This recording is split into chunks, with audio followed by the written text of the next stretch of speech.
right, let's see. I think we got this going. Let me just make sure that I got a post somewhere in Discord. Is my audio okay? Can you guys hear me?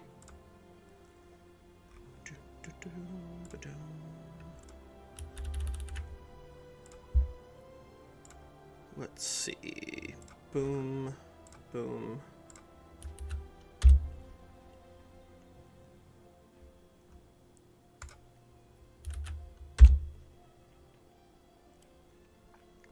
Oh, you know what? I need to switch this over to live chat.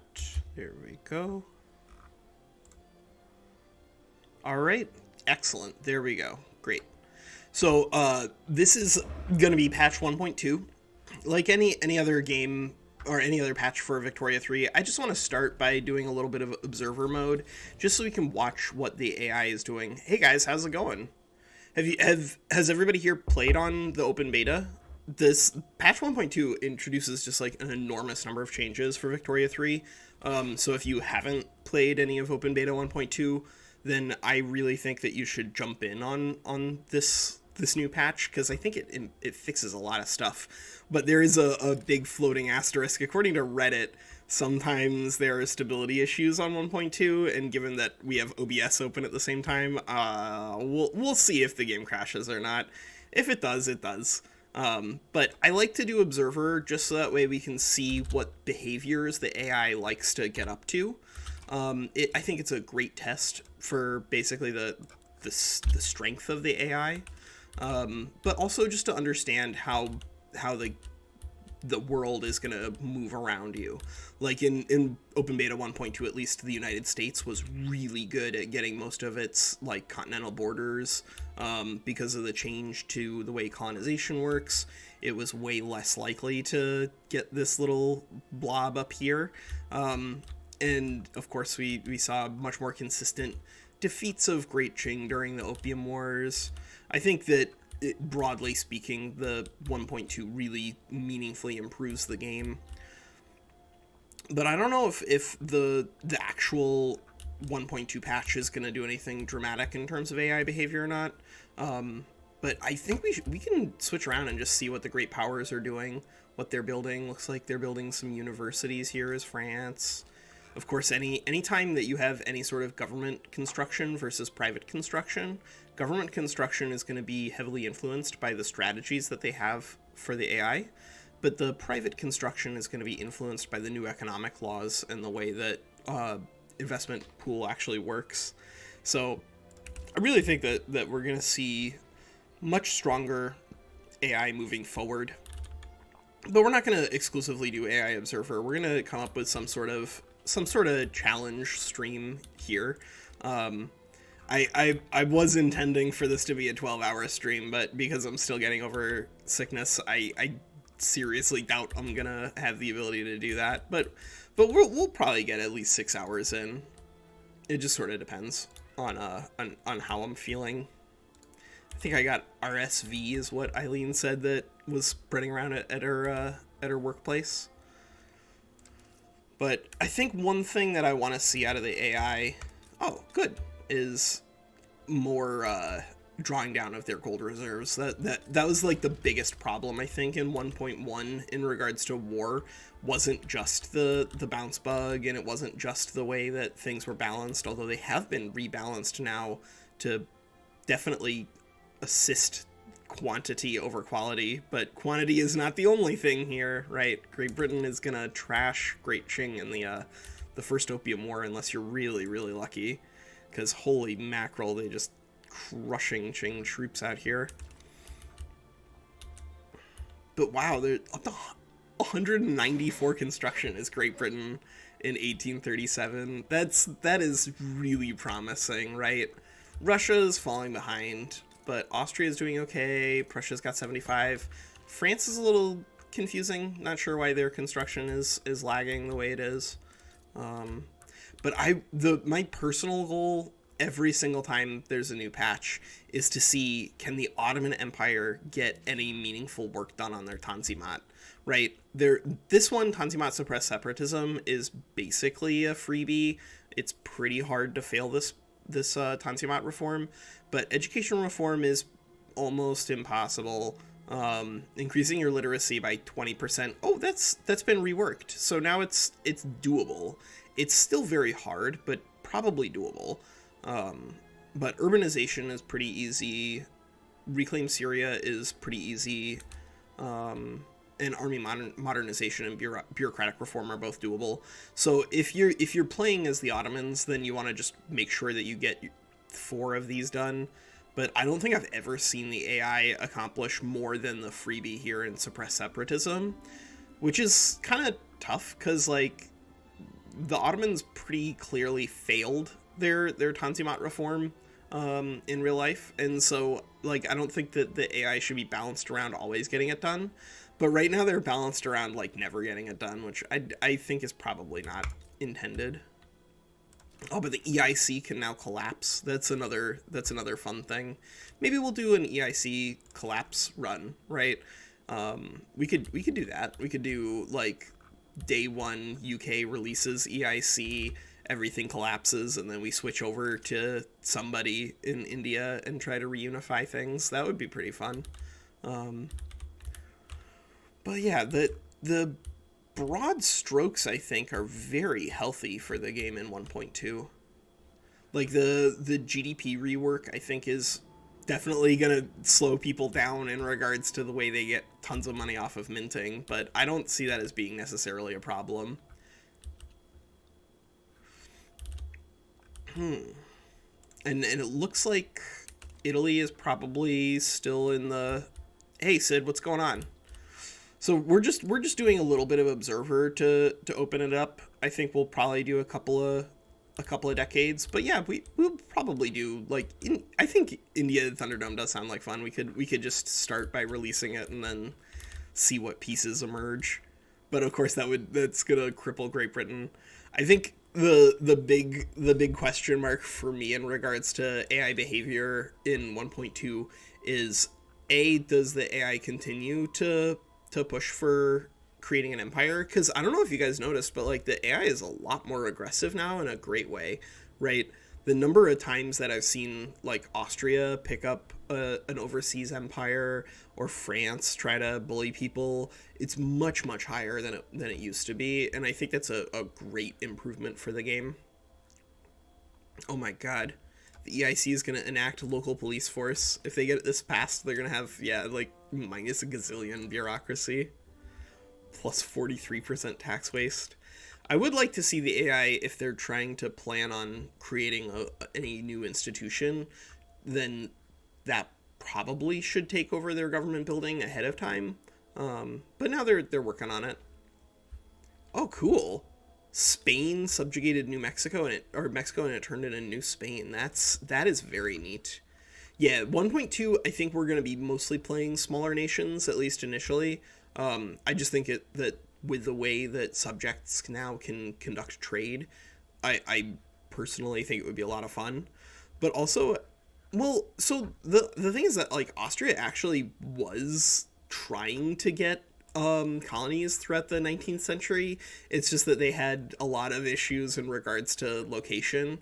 It's sort of like how Russia was constantly on that long war for a warm water port. They repeatedly tried to make inroads into Central Asia and ultimately ended up moving through Manchuria. But just because Austria didn't succeed in getting an overseas empire in real life doesn't mean that they should not be interested in it.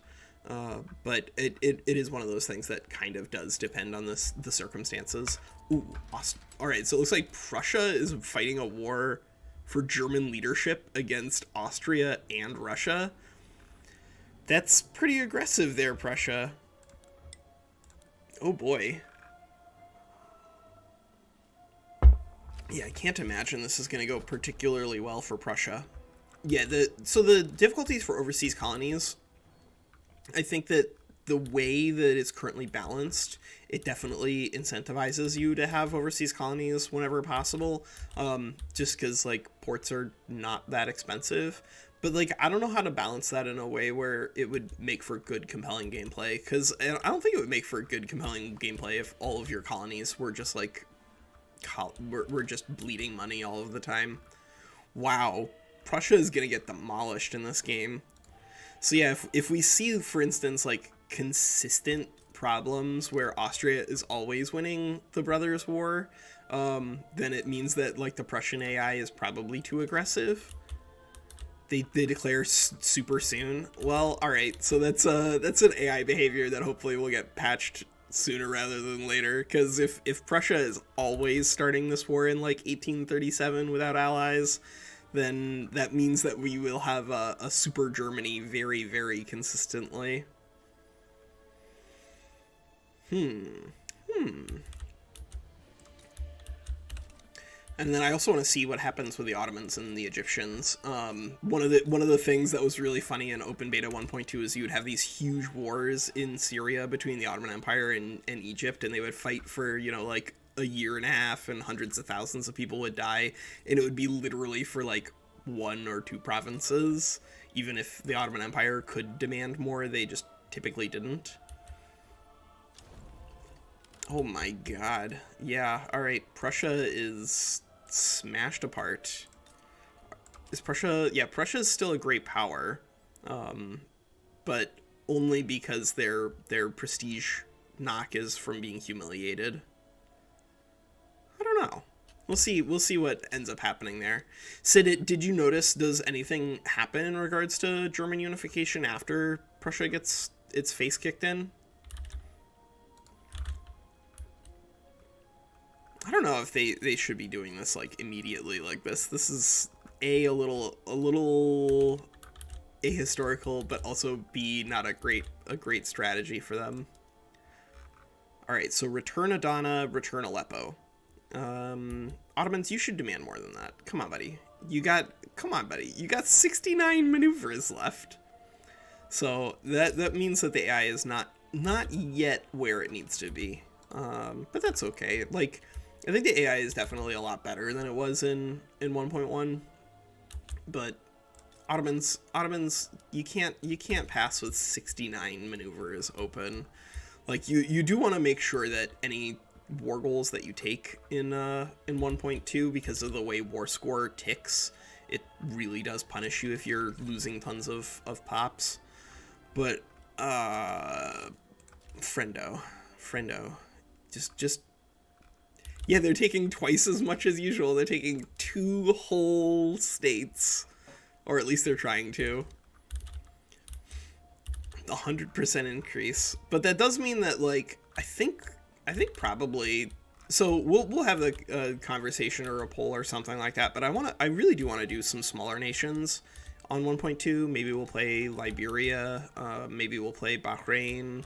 Maybe we'll play Brunei or Lanfang. But I think that the fact that subjects can now control trade routes means that playing as a smaller nation is a lot less painful than it used to be. But B, I just think that the landscape has shifted in a way where I think it'd be fun to play as a small country. Oh, look at that. Liberia has their Corn Laws journal entry open. That would be pretty funny if they actually did that. And a jingoist president. A presidential autocracy. Yeah, that would be pretty cool. Lanfang would be pretty fun. Yeah. Lanfang, of course, is one of these little Hakka states that got set up out here. Yeah, it says Hakka. Good. But there were a lot of people from China, even during the 18th and 19th centuries, who colonized like all throughout Southeast Asia. But that's not a new thing. So if you ever have any interest in learning more about Chinese history, then you should check out the China History podcast by Laszlo Montgomery. He does a lot of social history rather than like political and military history. But I think that that's a feature and not a bug, because there's just like a lot of people who only do military history these days. And boy, like the social history of China is really cool. But excuse me. I apologize when I should probably figure out what my key binding is for muting for the next couple of days, because my cough is still there. It's not as bad as it was, but but it's still there, and I imagine it's probably not good audio for you. But the influence of China in Southeast Asia, of course, it's not unique. There's lots of influence from India and Southeast Asia. Like Angkor Wat, for instance, was built originally as a Hindu temple. But there are a lot of Chinese people who have migrated down to Southeast Asia. Like Singapore, for instance, is one of these like multicultural locations. Do they have any? Yeah, they have Yue people. Good, good, good, good. But yeah, Lanfang, this is a state set up by a Hakka minority. Hakkas, this is gonna start a big fight with someone somewhere, I'm sure. But the Hakka people, their descent is kind of unclear. There's a lot of evidence that at one point they were people living in northern China who got displaced via the massive invasions of North China that happened basically after the collapse of the Western Jin dynasty all the way through to the Mongol invasions. And then those people ended up moving to South China, probably. And then from South China, they were in South China, they were discriminated against by the people who had already lived there. Because, there were like these massive waves of migration, people who were interested in taking over land down there and working jobs down there and having livelihoods down there. And then they ended up moving from South China down into different areas, including Lanfang. But Hakka people also were part of the Taiping Heavenly Kingdom revolt. I would love to see more consistent Taiping rebellions. That's the other thing that I'm really looking forward to, outside of, oh hey look, the Ottomans actually won. They won their first war for Adana and Aleppo. Boy, if the Ottoman AI can actually take all of Syria, then maybe they can actually get it done. That would be pretty cool. And education reform is more possible, I guess. Yeah, the changes with claims are so good. I think there are still some things that need to be done. Yeah, Western Sahara. But I think the changes on claims are meaningful and a giant improvement. And I also like the fact that you can get a pretty consistent unified Ethiopia somewhere along the line. Who's occupying this? Is this Shua? Yeah, looks like somebody's getting crushed out here. Ausa is the big boy. Does Theodoros show up at all for the AI? Has anybody noticed that? Or is the Ethiopian AI just like more aggressive at unifying? Because I don't think I've seen Theodoros anywhere locally inside of Ethiopia, but like you don't have to have Theodoros around if you're gonna blob like this.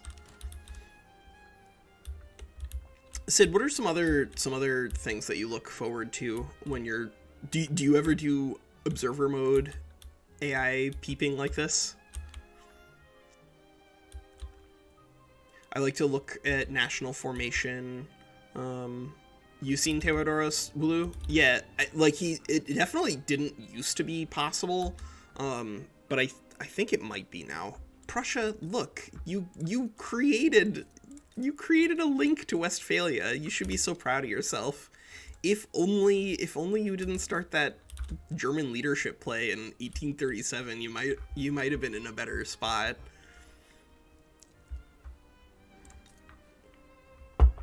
Let's check in on the GPs and see their construction. Okay. Oh, UK is fighting against France? What's going on here? Sind has called in France as an ally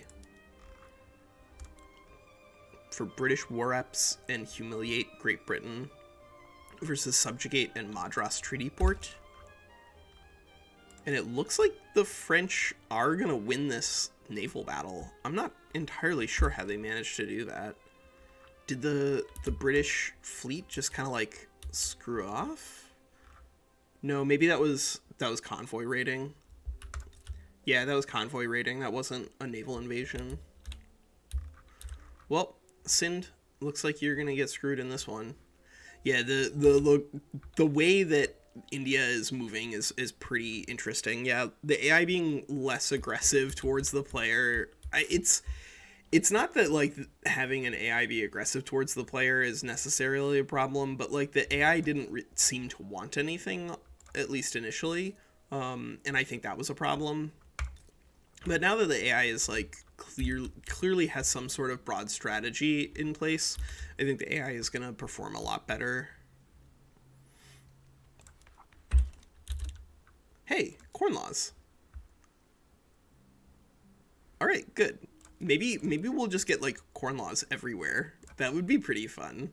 I mean, it might not necessarily be intended, but if the AI isn't going to use their market liberal 100% of the time, because it looks like the Russians aren't actually changing any laws right now.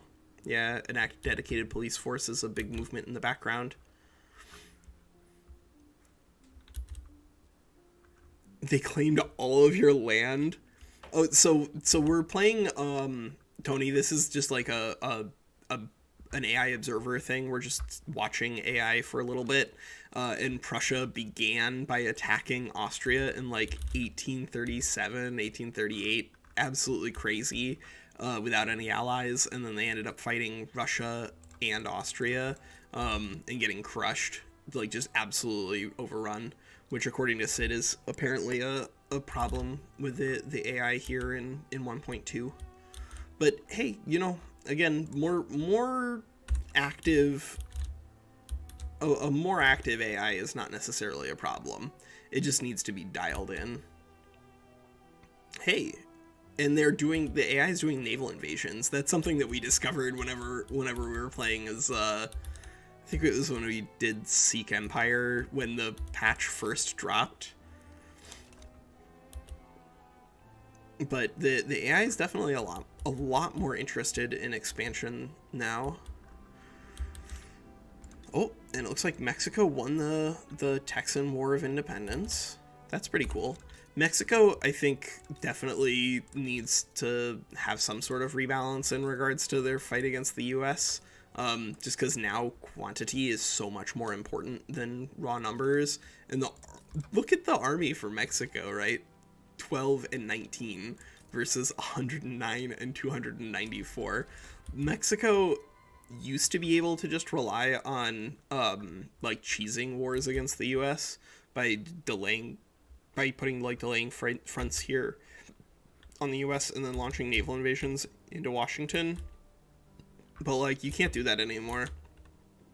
And so maybe Mexico needs to switch into can they switch into national militia?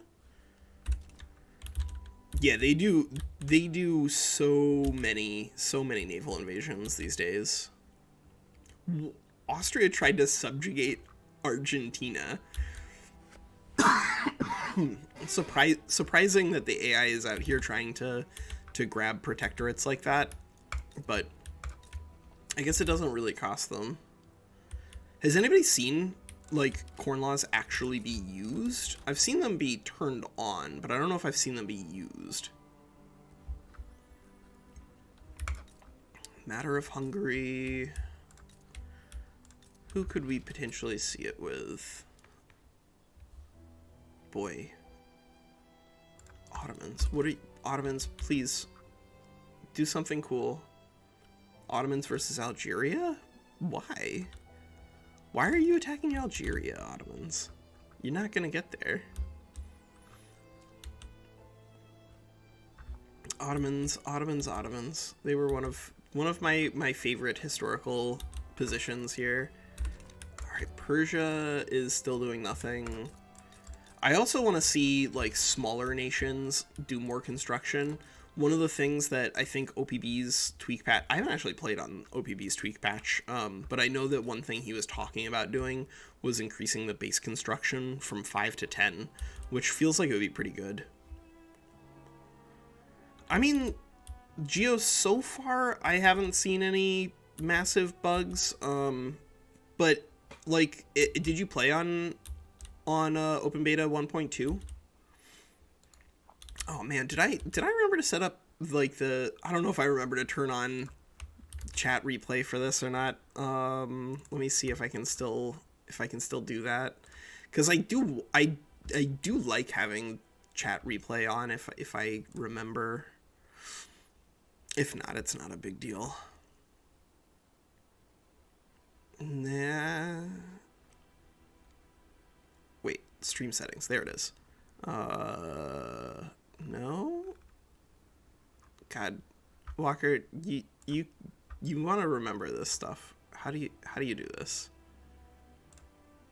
Yeah, you should definitely try it out then, Geo, because yes, there are some bugs and stuff, but it's so much better. It really is a colossal improvement, I think. Boom, boom, boom. Where?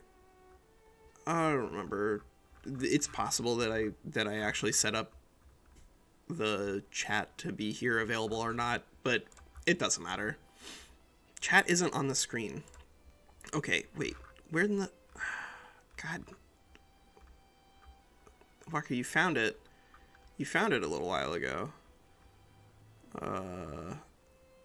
Allow... No. Wait. No.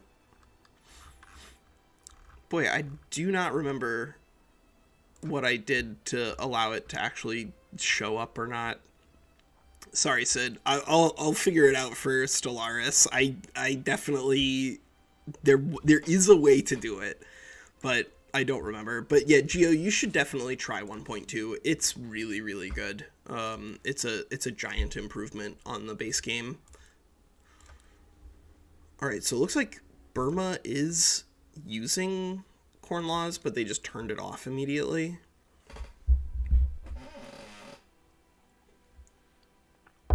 Yeah, I think that broadly, so you were using base construction at 10? Yeah, I think that broadly base construction at 10 instead of 5 is not going to cause the economy of the world to collapse, but will give smaller nations more, especially with the increased pop growth. There have been so many mechanical changes in this. Oh, hey Bruno, thanks for dropping by. I'm still planning on doing more humankind content, but I was intending on doing it last week and then was just like sick the entire week. Boy, I'm not done being sick, but I'm in a better shape than I was a couple of days ago. But I want to do some more humankind tier lists. So thanks for letting me know that the Huns are bad now. Sad. R.I.P.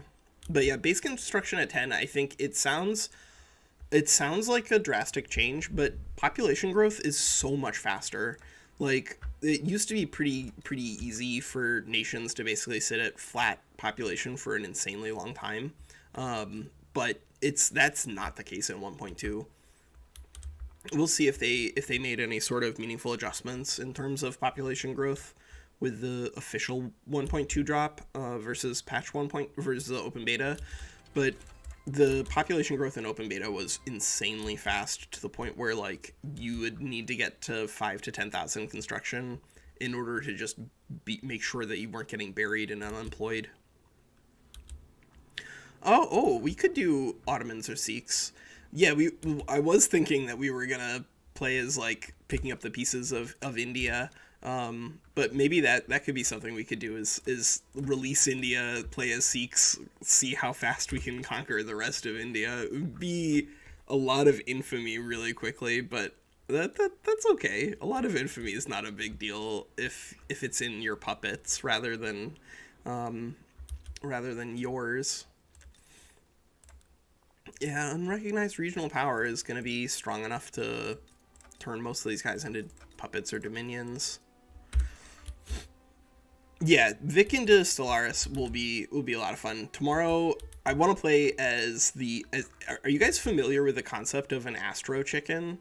So I'll talk about it a little more whenever we're doing the Stellaris stream. But Freeman Dyson, theoretical astrophysicist, also like the dude who Dyson spheres are named after, posited a machine that could go into space and do space exploration and self-replicate and create data. And it was a machine, right? A biological esque machine, in that it was supposed to be self-replicating and so capable of reproduction. But I think that is one of these things that broadly Stellaris doesn't sweep up just yet, because all of the machine empires all focus on like biological pops, right? Fanatic, the determined exterminators, rogue servitors, and driven assimilators all care about biological. Well, so von Neumann, he was the dude who like started talking about it, but then like Freeman took the idea of like a von Neumann automaton and put it into space. There's a great wiki article on Astro Chickens, but I think that they're fun. I think that they're like a really cool, neat little idea for a playthrough of Stellaris. So I think that's what we're gonna do tomorrow. Oh, hey, the U.S. has fought a war against Mexico and took Texas. I mean, that's gonna be pretty easy for the U.S. in the current setup. Holy mackerel, it's gonna be pretty easy as the U.S. in the current setup, because they are just like way stronger than Mexico now. I don't know how to fix this for Mexico. They start so far behind, both technologically and militarily, that this does seem like it would be another tough challenge, is how to survive and thrive as Mexico on 1.2. But they're so big that I kind of don't want to kick off 1.2 with them. Mali is a formable nation now? Okay. Let's see. Cultures, nation formation. Oh, did nation formation get fixed for Yugoslavia yet? That was really funny when we were doing the Yugoslavia stream, and it was like 15 different. Yeah, okay, it looks like it has been fixed. Good. Is there just like 1,000 different states that were on here multiple times? Good. Yeah, it looks like things are definitely a lot less buggy in 1.2 than they were originally, at least in open beta. But the real question is, are these guys going to be floating on infinite gold reserves all game? Looks like only France is doing that. France, why are you like this? You used to be such a good AI, and now you floating on over gold reserve cap? Are you literally over your gold reserve cap? Yeah, they're literally way over their gold reserve limit. France, you're better than this. Come on, buddy. I don't know how to make the AI not do that, but they clearly shouldn't be, because that's not good. That being at your gold reserve limit is also not good, but sometimes, like, what are you going to do if you're a tiny economy? If your economy would explode by adding one construction sector, then you gotta just go up to your gold reserve limit. But France, you're better than this, friend. You're definitely not better than UK though. Holy cow, they're at 320. Oh, are we gonna see 1,000 construction points out of the UK by 1860? That would be pretty fun. And Great Qing still struggles. But hey, they are making adjustments to their taxation level, and I think that's a meaningful improvement in behavior out of the AI, and they're making adjustments to their wages. Ooh, and EIC's running max taxes. Good for them. I don't know if that's great for them, considering apparently they built up to 230 construction points and aren't using them, but that's pretty spicy.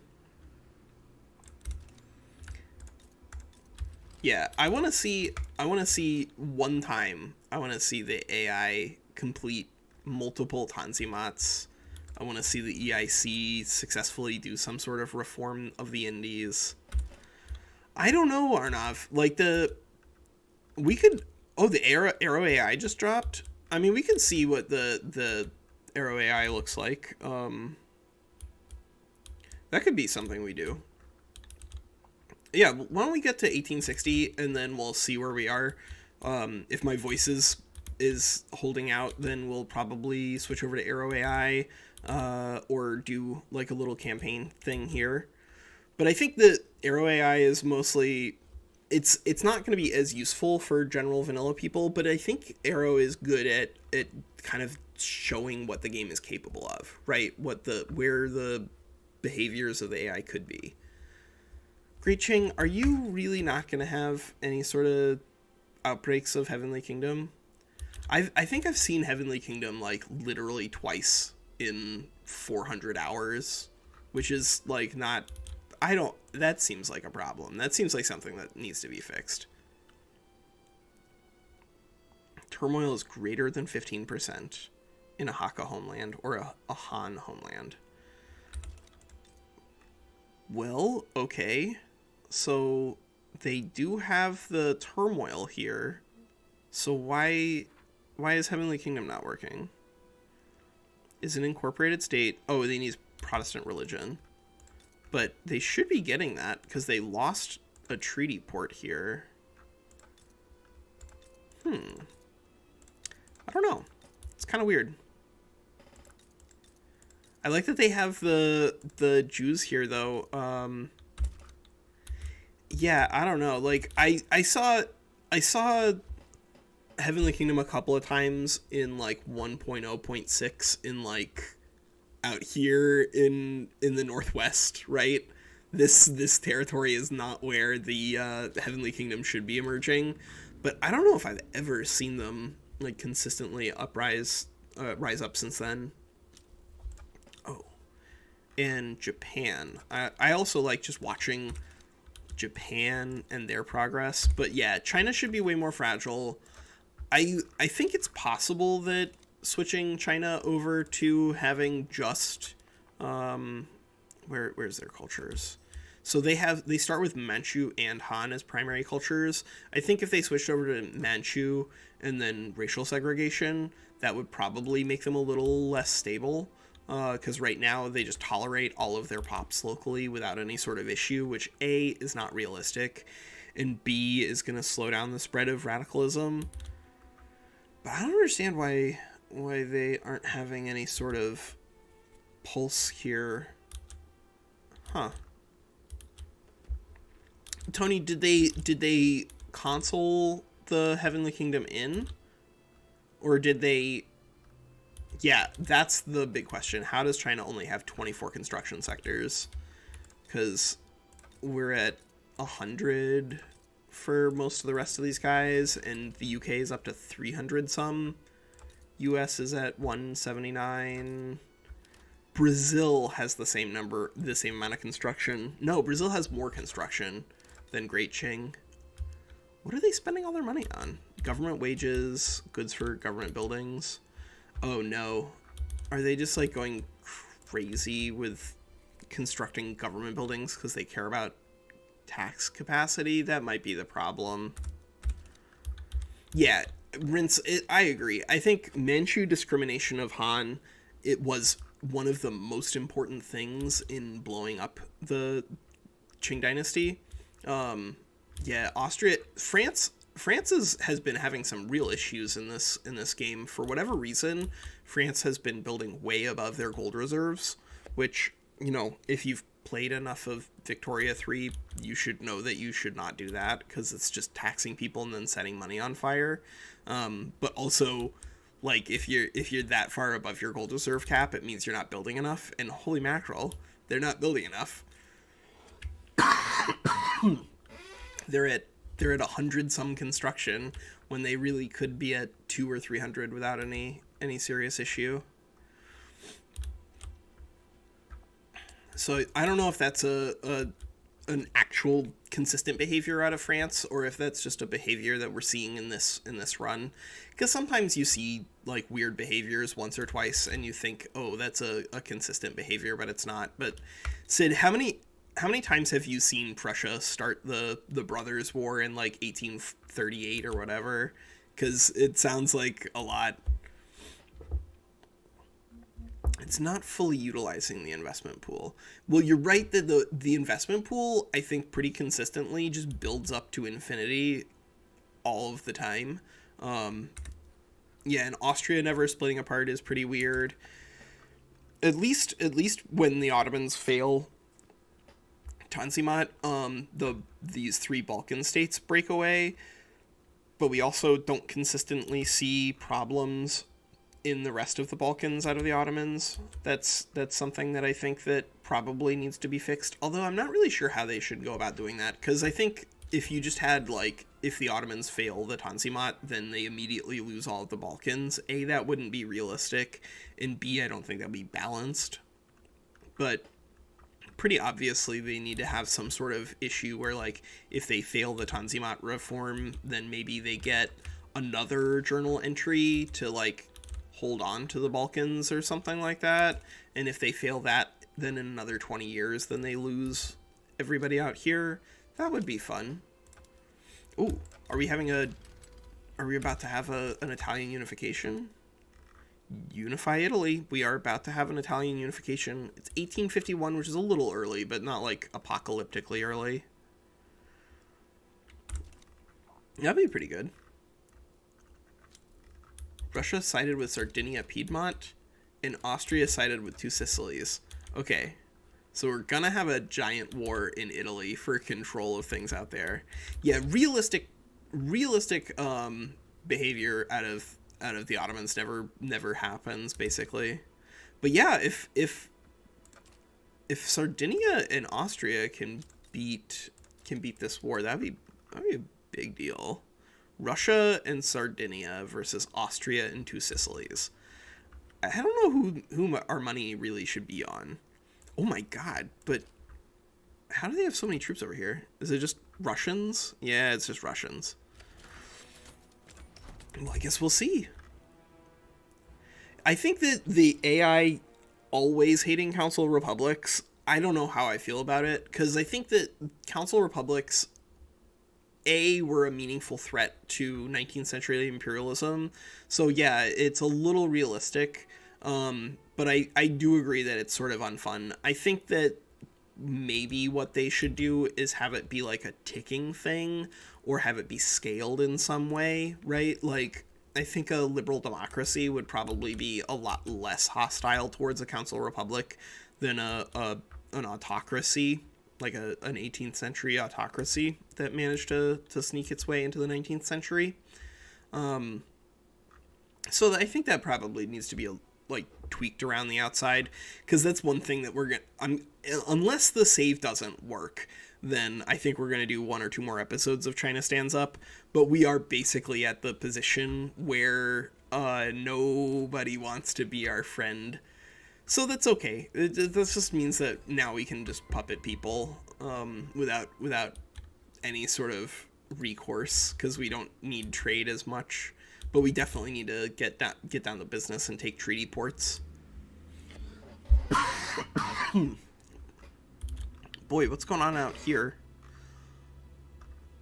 Who else is fighting in this? So yeah, Sardinia Piedmont's getting absolutely demolished so far. Papal States, Russia, and Sardinia Piedmont against Sicily and Austria. So far, looks like Two Sicilies are gonna win it, as always.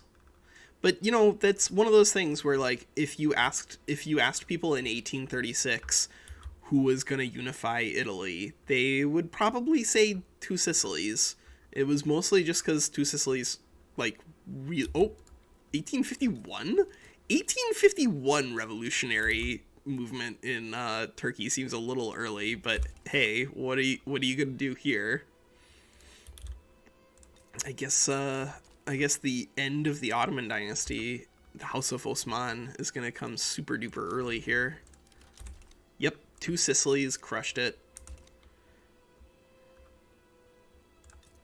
And now this actually kind of does make sense that Italy wouldn't demand Lombardy and Venetia, right?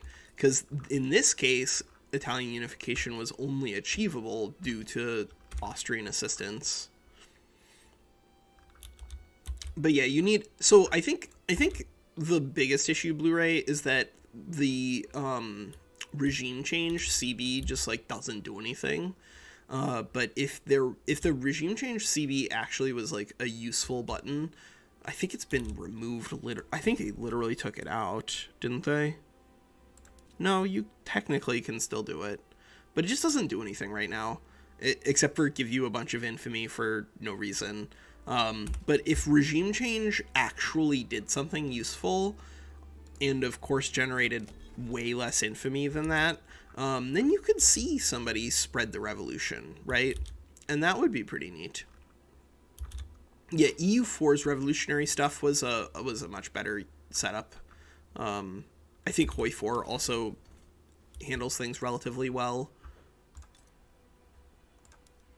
Italian allies against Russia. I mean, Russia, you can't... Are you going to naval invade Italy to try to stop this? Is that what you're doing over there, friend? Oh boy. Yeah, the Italian economy is not looking very good. How is revolutionary Turkey losing this war? I mean, they have like the overwhelming majority of the economy under their control, except for the capital, I guess.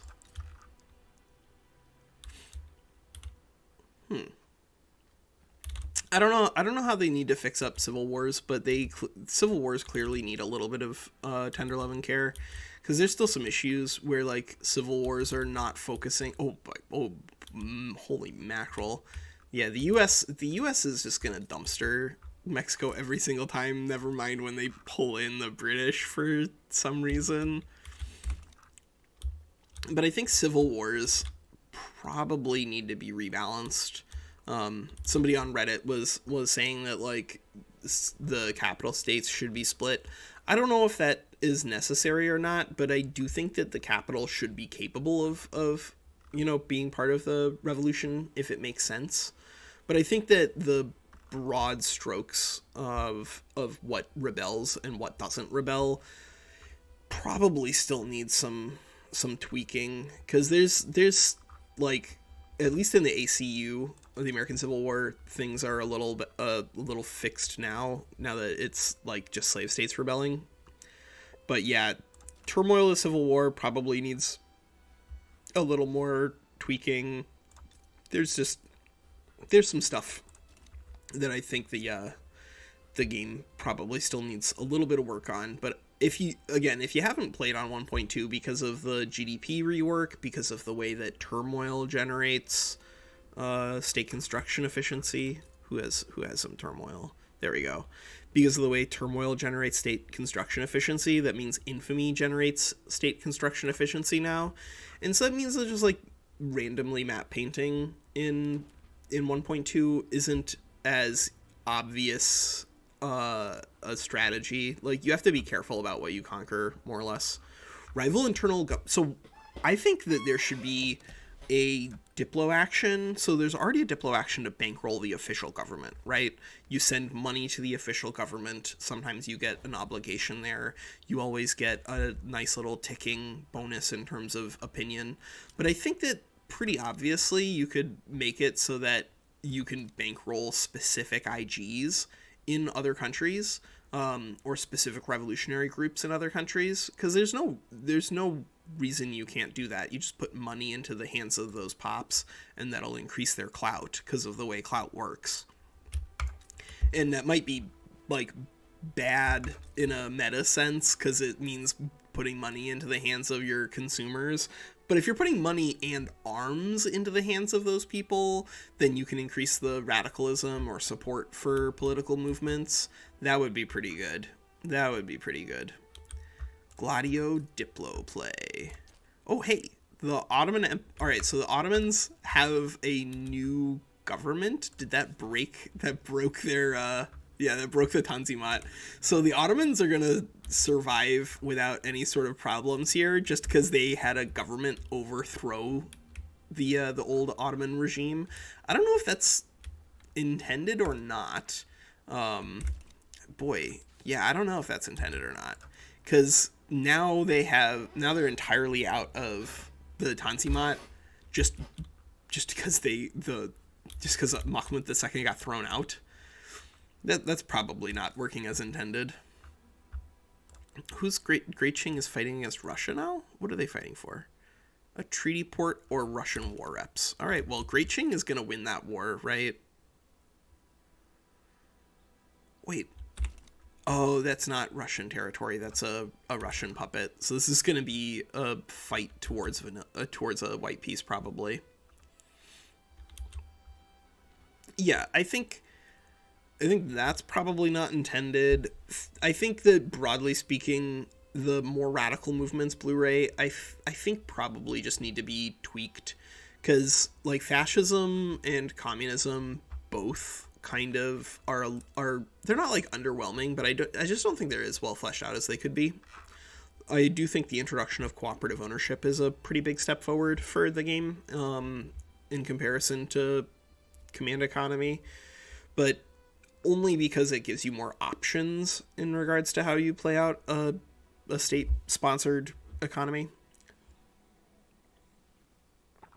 But yeah, the petite bourgeoisie, I think pretty clearly need a lot of attention.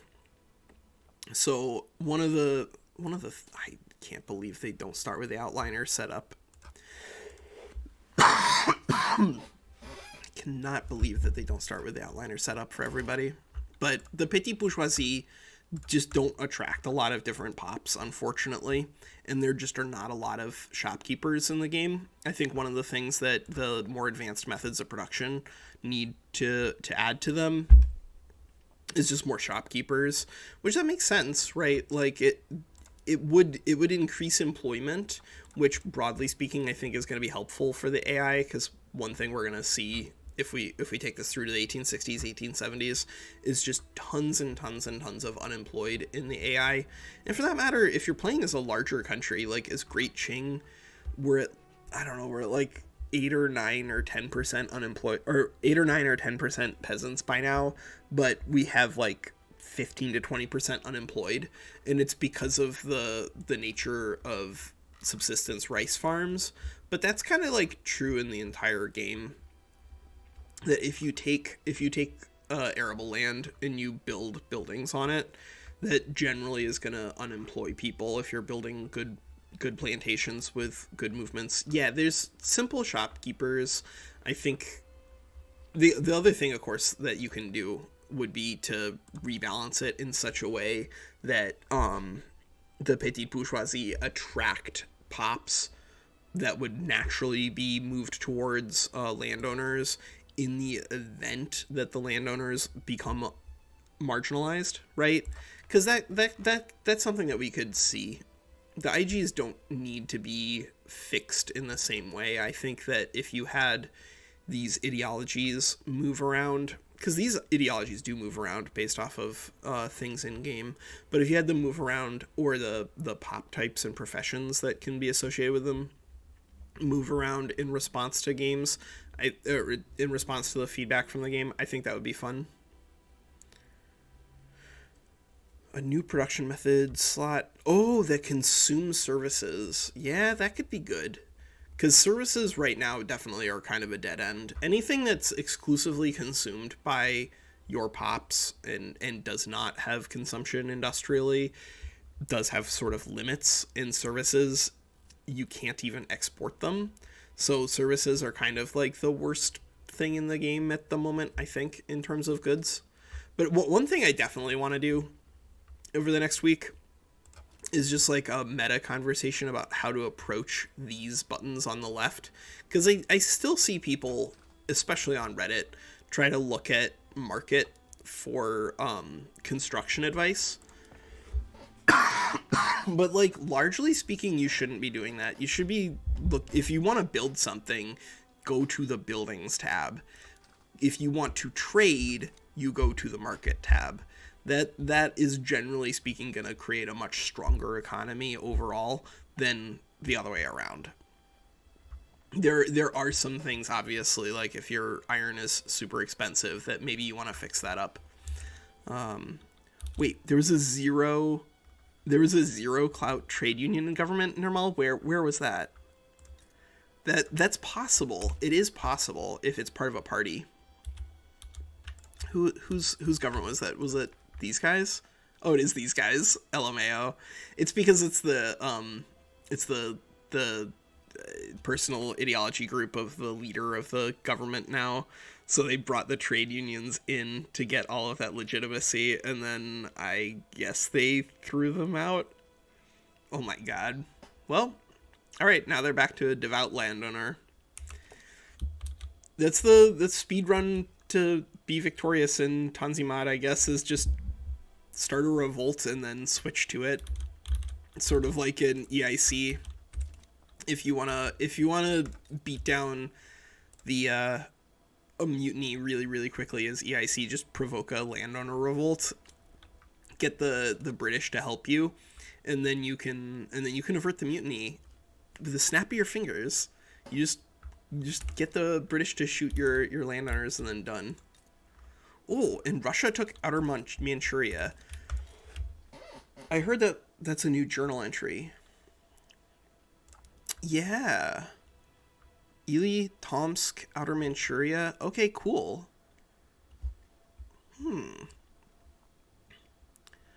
So yeah, it looks like they've added a little more flavor for Russia. I don't know if I want to do Russia in the immediate future, just because we've been doing like a lot of big countries, but I do want to play Russia at some point because I think it would be a lot of fun. Maybe we'll play somewhere maybe we'll do a campaign in Romania. That'd be pretty fun. Multiplayer and server win. I don't know. Kind of whenever people want to do it. We did do one multiplayer game, I don't know, like 3 or 4 months ago, but we did it off stream. We did it like pseudo recorded, but I forgot to turn on the voice chat for everybody else, and then I don't know what ended up happening to that video. I think I just deleted it. Because that was from like patch 1.0.3 or something like that. It was a long time ago. But I think a multiplayer game of Victoria 3 would be really fun. Yeah, we could do Malta, or Corfu. I don't know. Like I want to do some smaller things. Yeah, Hawaii is fun. Yeah, Russia with corn laws is really easy. That's the kind of like the downside to making corn laws as good as it is now. Is that the with market liberal being in favor of serfdom abolished, now you don't have to do a revolt. Oh yeah, Miles, there's a Discord. I don't post the links in for the VODs just because I'm lazy, but like all of the regular videos that I post should have a Discord link in there. But always there's a link to the Discord on the main channel, the channel page. And I definitely want to get some sort of multiplayer stuff going. Next weekend, I'm gonna be in the playthrough convention at Raleigh, unless I'm still sick. Corn laws were changed, link in the 1.2 open beta, so now Market Liberal also endorses abolishing serfdom, which is, it sounds like a really big upgrade, but of course you got to keep in mind that it was pretty easy to get serfdom abolished by either just randomly rolling on it, by bringing the rural folk in, taking a stab. If it fails, kick them out, start again in another year, or just fighting a revolution. But now you can abolish serfdom with your market liberal through corn laws. So the big stop to corn laws is still isolationism, but even that isn't necessarily a stop, because the UK loves taking open market. And so if you're playing as like Siam or Japan and you want to just get your corn laws rolling as quickly as possible, then just start a war against the British for something dumb that you don't really care about. They'll usually take open market as their primary war goal. And then if you want to fight them, you can, but you don't have to. You can just back down immediately, switch into free trade, take a short-term hit to your prestige, and then move out of isolationism and go crazy. Patch 1.2 does have a really big military update. It has a couple of big ones. So one, in the military, now you can designate a strategic objective. So if you know that your only goal is to like conquer your opponent's capital and then just hold it, then you can just designate a strategic objective there, launch some naval invasions, and then go. But the bigger update there is that the war, the like warfare is much more heavily leaned towards quantity. It's not exclusively now, but it is much more leaned towards quantity. Yes, Spain's laws don't make sense. Like they start with, do they start with legacy slavery? Yeah, they start with legacy slavery, no colonial affairs.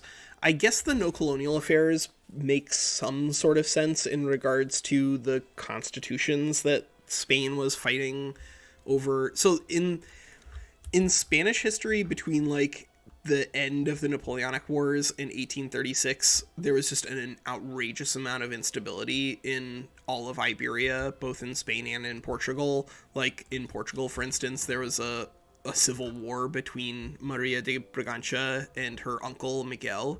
But in Spain, there were a bunch of revolts in like the 1820s and the 1830s in regards to their approach to the New World, right? The Spanish wanted to take control of the New World again. But or at least the Spanish monarchy wanted to take control of the New World again. But the people living in Spain were not particularly interested in that after the series of defeats that had been inflicted on them. And so there were some revolts in Andalusia and Seville. I think the idea here with no colonial affairs is to demonstrate that the government has moved away from that sort of geopolitical position. But slavery, I don't know about that. I think that slavery was banned in the Constitution of 1821. I'm actually not sure, Sid. Do you know? When was Spain outlawed? When did Spain outlaw slavery?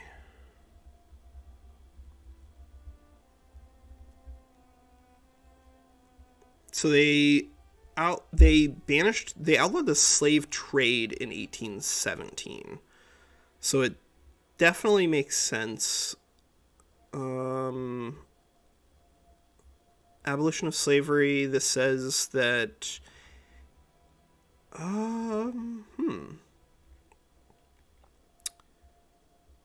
Yeah, no, it makes sense because Spain didn't abolish slavery in Puerto Rico until 1873.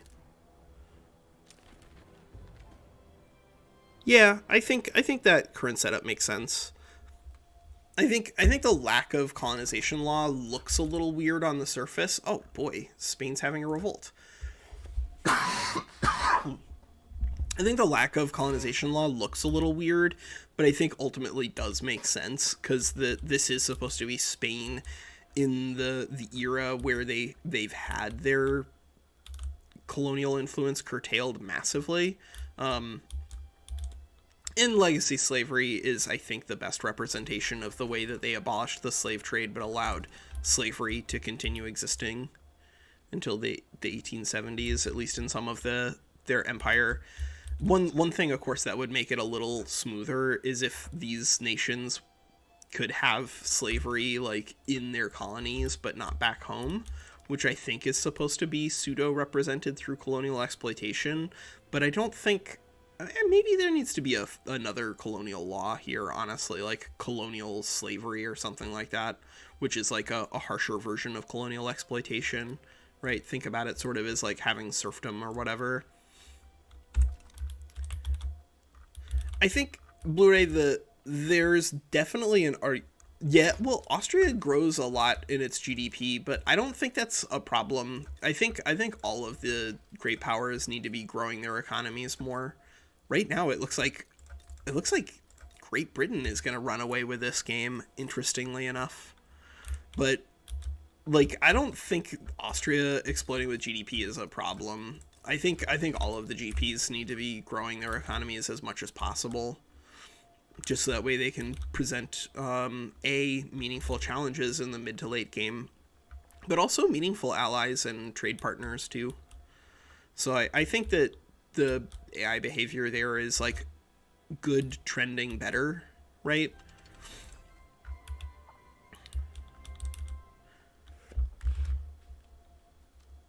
Oh, Rince, do you mean for like the wars against the UK to try to gain recognition, or to gain free trade?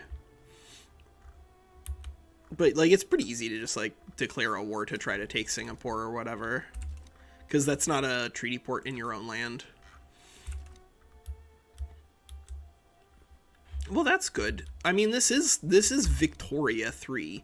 It was kind of embarrassing when the British AI in like 1.0.3 would pretty consistently manage its way down to like rank 5 by the 1850s. Hey, look at that. They're doing real well for themselves. Great job, Great Britain. We're all so proud of you. They have 3,000 prestige in 1857. That's pretty solid. It's partially because they just have this enormous British Raj. I don't know how we would want to balance Victoria 3 multiplayer. I think if we're going to do a community multiplayer, then we probably need to start with like a one shot or something like that. Like maybe everybody plays in India and tries to overthrow the British Raj, or everybody plays in Germany and tries to overthrow Prussia and Austria, something like that. But look at this. The US, they did it. They did their journal entry to get parts of to get Oregon. I can't believe it. I cannot believe it. I'm so happy about that. Is the US going to have a civil war? You still have legacy slavery on the books. Maybe they've got to have a civil war at some point, cuz if they don't end a legacy slavery, then they usually end up with a revolt in the free states. So, Woke, what do you mean? Like, I think Austria's behavior is good. I think that if you want to grow your economy well, then you should ignore the advice you find on Reddit. Unfortunately, the subreddit seems to largely be concerned with like standard of living and building things that adjust standard of living, which is not the right thing to do, because the easiest way to increase your standard of living is just get rid of peasants.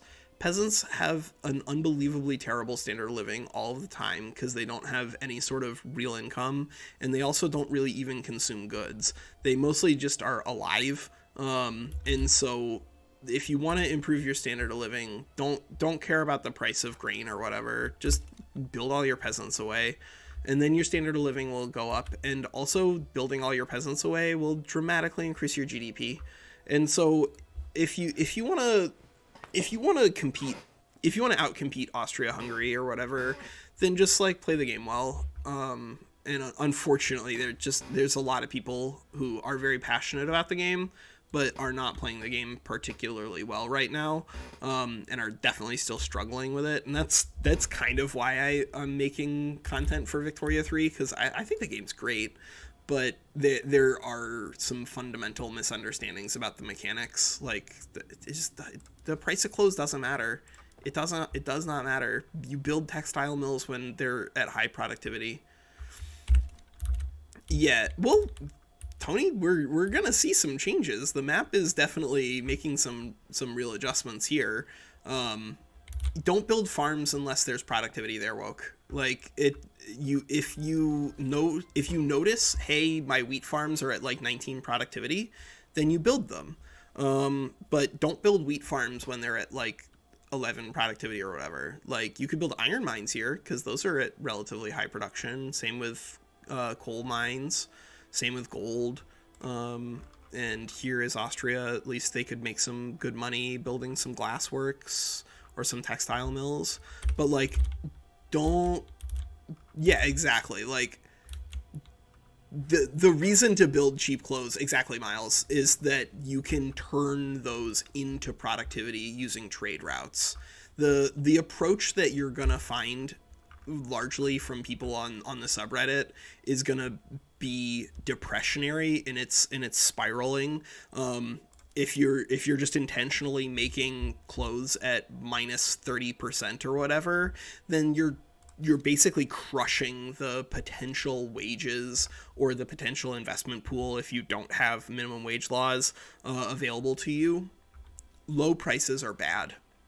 Low prices, so productivity is always the best. Oh my God, Tony!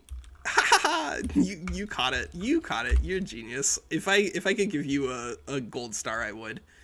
Thank you. We see Heavenly Kingdom. But productivity is supposed to be like basically the be all end all measurement of how much money is moving around in the economy out of that building. So it's going to be taking into account the price of the outputs, but also the price of the inputs, and also the price of the wages or labor involved. And so productivity is the easiest calculation for, is this building going to make profit or not?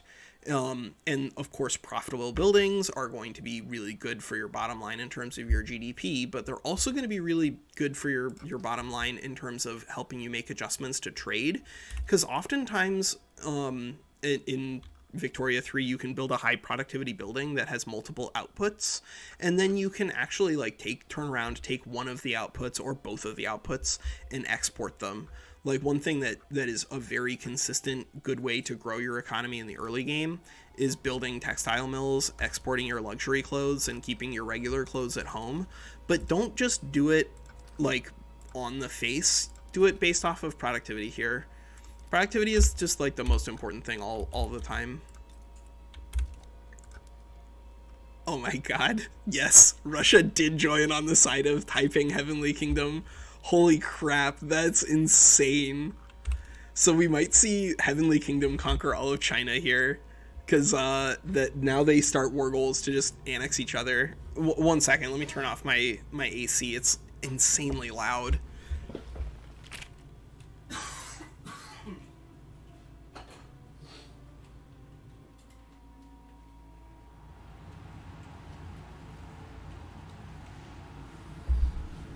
It's yeah, so if you're right, Miles. If you're at like very, very specific breakpoints in terms of standard of living, it can be a little better to try to push from like 14 to 15. But that's also one of those things that's contextual, because like if you're playing as Great Qing and you're at 14.5, that might be an impossible movement to go from 14.5 to 15, just because there's so many pops there. But yeah, the Russians are just crushing Great Qing. And it looks like Heavenly Kingdom is not doing too badly for themselves either. How is it that they are doing so well here, actually? They have regular troops, they have line infantry against line infantry. Boy, why are their troops just like so much better? Patriotic fervor and Taiping conscription. So do they have like a little modifier for their strength? They do have a little modifier for their strength. War exhaustion from casualties. Taiping land socialization. Oh my God. Well, the Taiping rebellion looks a lot cooler now than it was in 1.0 and 1.1. And that's like a good location for them to be starting in. Wow. That is impressive. That is impressive. Yeah, we can check the Taiping generals. God-worshipping society. We've got charismatic demagogue, reckless demagogues. Okay, so they don't have like a big military bonus anywhere. But yeah, it looks like they completely redid Taiping Rebellion in a way that looks really sick. Oh, come on, guys. I was in continuous observer. I was observing. What do you mean you got annexed? Oh my God, the Heavenly Kingdom has conquered China. This is so wild. All right. So, Heavenly Kingdom has state religion Protestant. Yeah. They have state religion Protestant, Han and Hakka as their main pops. Oh my God. All right, so they're not, in real life, Heavenly Kingdom is about as Protestant as Mormonism is, right? Like, I'm not gonna go out there and tell you that Mormonism is Christian fan fiction. I'm gonna let South Park tell you that, but that's sort of the as Protestant as Heavenly Kingdom was in real life. Yeah, let's see their infamy, because they did have the issue where they were just getting like infinite infamy from the first war. Yeah, reputable. Wow. All right. That is very cool. That is very cool. All right. Well, that's an A plus out of me. The fact that Heavenly Kingdom A gets this cool war and B gets all these interesting modifiers makes playing in and around China just a lot more fun. It also means like that's a meaningful upgrade for Japan. Yeah, R.I.P. Ching. That was a really short Heavenly Kingdom War. That was my biggest complaint there, is that in real life, the Taiping Rebellion was like the by far and away the most catastrophic war in the 19th century, like by a giant margin. Yeah, there will probably be a lot because they're in state religion Protestant, so they're going to be doing a lot of and they're in theocracy too, LMAO. So there'll probably be a lot of conversion going on, and they're trying to get religious schools on the books too.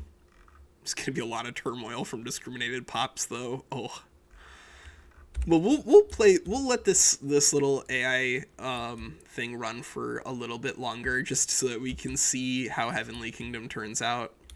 But yeah, the AI is just behaving a lot more these days.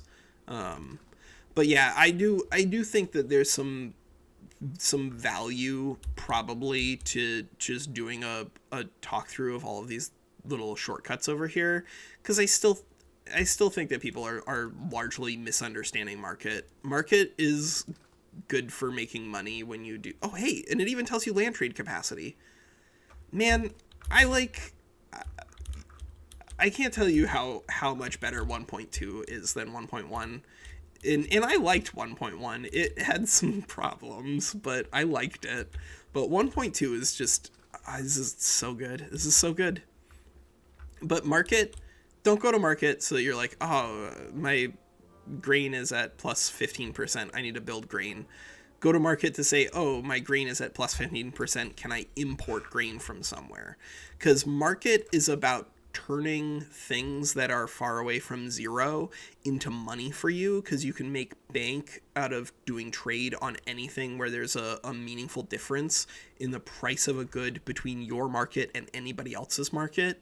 And so obviously the closer it is to zero, the lower opportunities you're going to have to be trading in that good. That doesn't mean you can't trade in the good, right? Furniture at minus 8% is pretty close to zero, but there's going to be another market where somebody's at plus 30% or whatever. But you use the market tab to create profitable trade routes, to create productive trade routes. Use the building tab to build productive buildings. And if you do those two things, your economy will grow a lot faster than the people who are like looking at this and saying, the price of clothes are high, I'm gonna build clothes. As it turns out, building clothes wouldn't be bad, because as Taiping, you have just an outrageous amount of silk and dyes. But that's a China thing, right? They just have an outrageous amount of silk and dyes, and so their textile mills are, generally speaking, pretty easy to be profitable. Ming Dynasty never would have lost that war. I don't know. I personally, as a fan of Chinese history, I have never understood the love for the Ming Dynasty, because like they didn't accomplish a lot. They mostly just like had serious political instability and infighting, and then eventually collapsed. Like they, even going back to the 15th century and the Oirat Mongols and all that stuff, they were having issues. I think the price of services, Arnav, I mostly ignore at the moment. Once I slap usually consumption taxes on it at the beginning of the game, and then I wait for like 2 normal consumptions to overtake services, in terms of value, and then you can replace the consumption tax on services, because it is 200 authority instead of 100. But like mostly I ignore services. Sometimes I'll switch into like gas streetlights or electric streetlights, market squares or covered squares, just so that way we have more industrial demand for specific goods that I want to have moving. I'll also usually switch into public trams or public motor carriages, again, just to increase demand for transportation, so that way I don't have to send a bunch of money to those guys. But yeah, like, other than the Ming Dynasty and, like, Zheng He's expeditions, like, the Ming Dynasty really had a lot of issues. They are a good representation of how to not manage your kingdom. They did do... I don't... What... I think my favorite time period, actually, is, like, in the aftermath of the collapse of the Eastern Jin.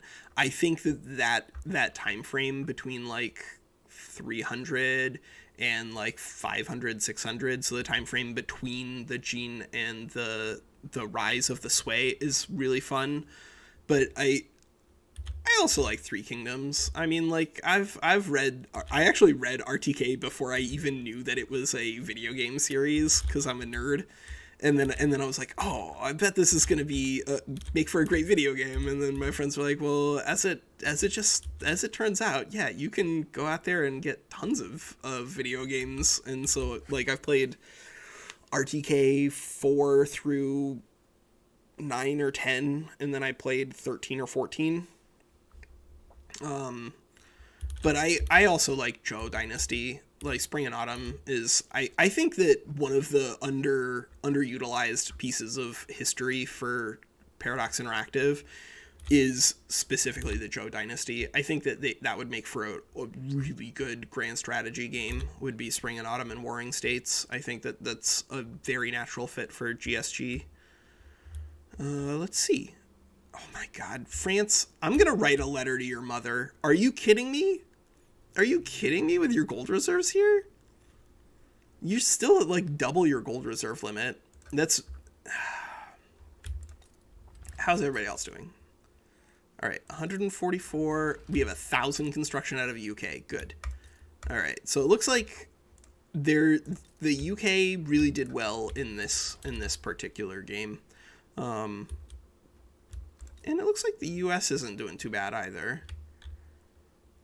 But GDP growth is going to be a lot slower in 1.2. There's, like, no way around that, just because GDP now doesn't grow whenever you're building things that are industrially useful, at least not as much. It's going to increase demand for consumer goods, and that's a good thing. But it's not a be-all, end-all solution. You have to build as much as possible in order to get things done in terms of growing your GDP, building both industrial goods and consumer goods, or trading. Trading is also a really good way to grow your GDP. Don't let people stand in the way of your dreams. Get into free trade. Free trade is really good for your GDP. Let's see. Springtime of the Peoples. Springtime of the Peoples. Are they gonna have Springtime of the Peoples go crazy here? Alright, let's see what happens when they time out on springtime here. It just ends the journal entry? Yeah, because they don't have any insurrectionary interest groups. I know that OPV was trying to make adjustments to this journal entry to make it a little stronger in the tweak mod, but I don't know if it's actually gone all the way through or not. Because I gotta tell you, I still don't see a lot of, like, waves of radicalism. You just see, like, a lot of instability problems in your subjects after a certain point, but most of the time that's, like, pretty obvious. It's obviously being caused by you draining all of their pops or whatever. But yeah, the AI with 1,000 construction in the 1860s is very good. And they're using most of it, too. Not all, but hey. Alright, let's see. We made it to the 1860s. So the question becomes, do we want to? It's what, it's 1:30. Yeah, it's 1:30. Do you guys want to do? Oh yeah, a way to auto manage trade would be great. I think I'm gonna let this run just so we can do a little bit of map watching. I'm gonna go make some tea. I'll be back in like five-ish minutes, and then we'll figure out what we want to do from there. I'm game to try running a campaign of something. Because I got a couple hours without any issue, I think. But if folks want to do just more AI observer, or if we want to try to do an observer on Arrow AI, that I'd be down for that too. Or we could just have just conversation about Victoria 3 1.2, because I do love this patch. I think that this is just a great step forward for the game.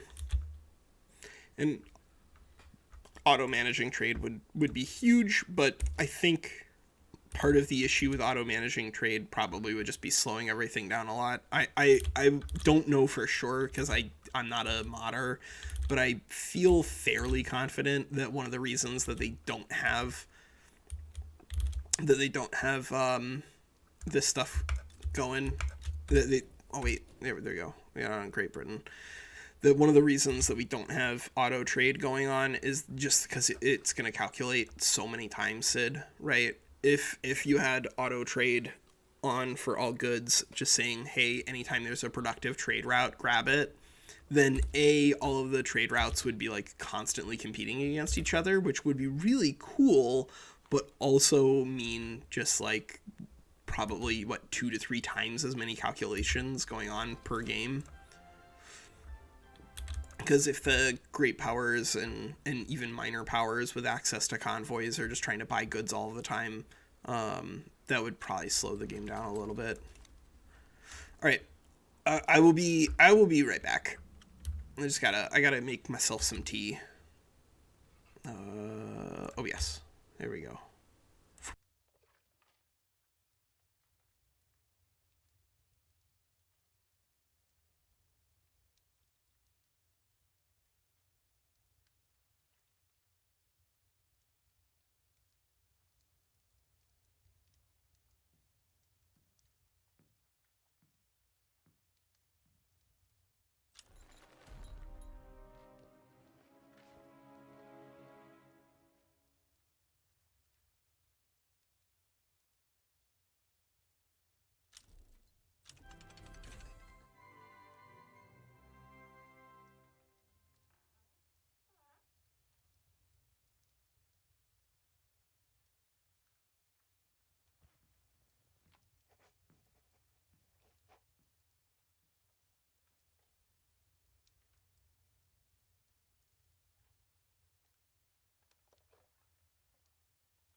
Let's see where we are.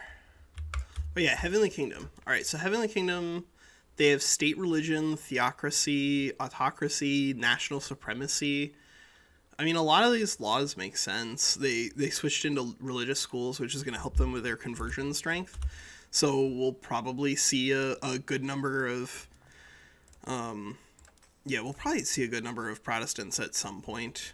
But right now they're just moving in that direction. They haven't. Oh, Heavenly Kingdom unlocked. Oh, they got their tech for colonization. But they are broadly speaking moving in the direction of empowering Protestants and spreading Protestantism. They're up to 23.22 million Protestants in Heavenly Kingdom. Maybe we'll let this run until it gets painfully slow.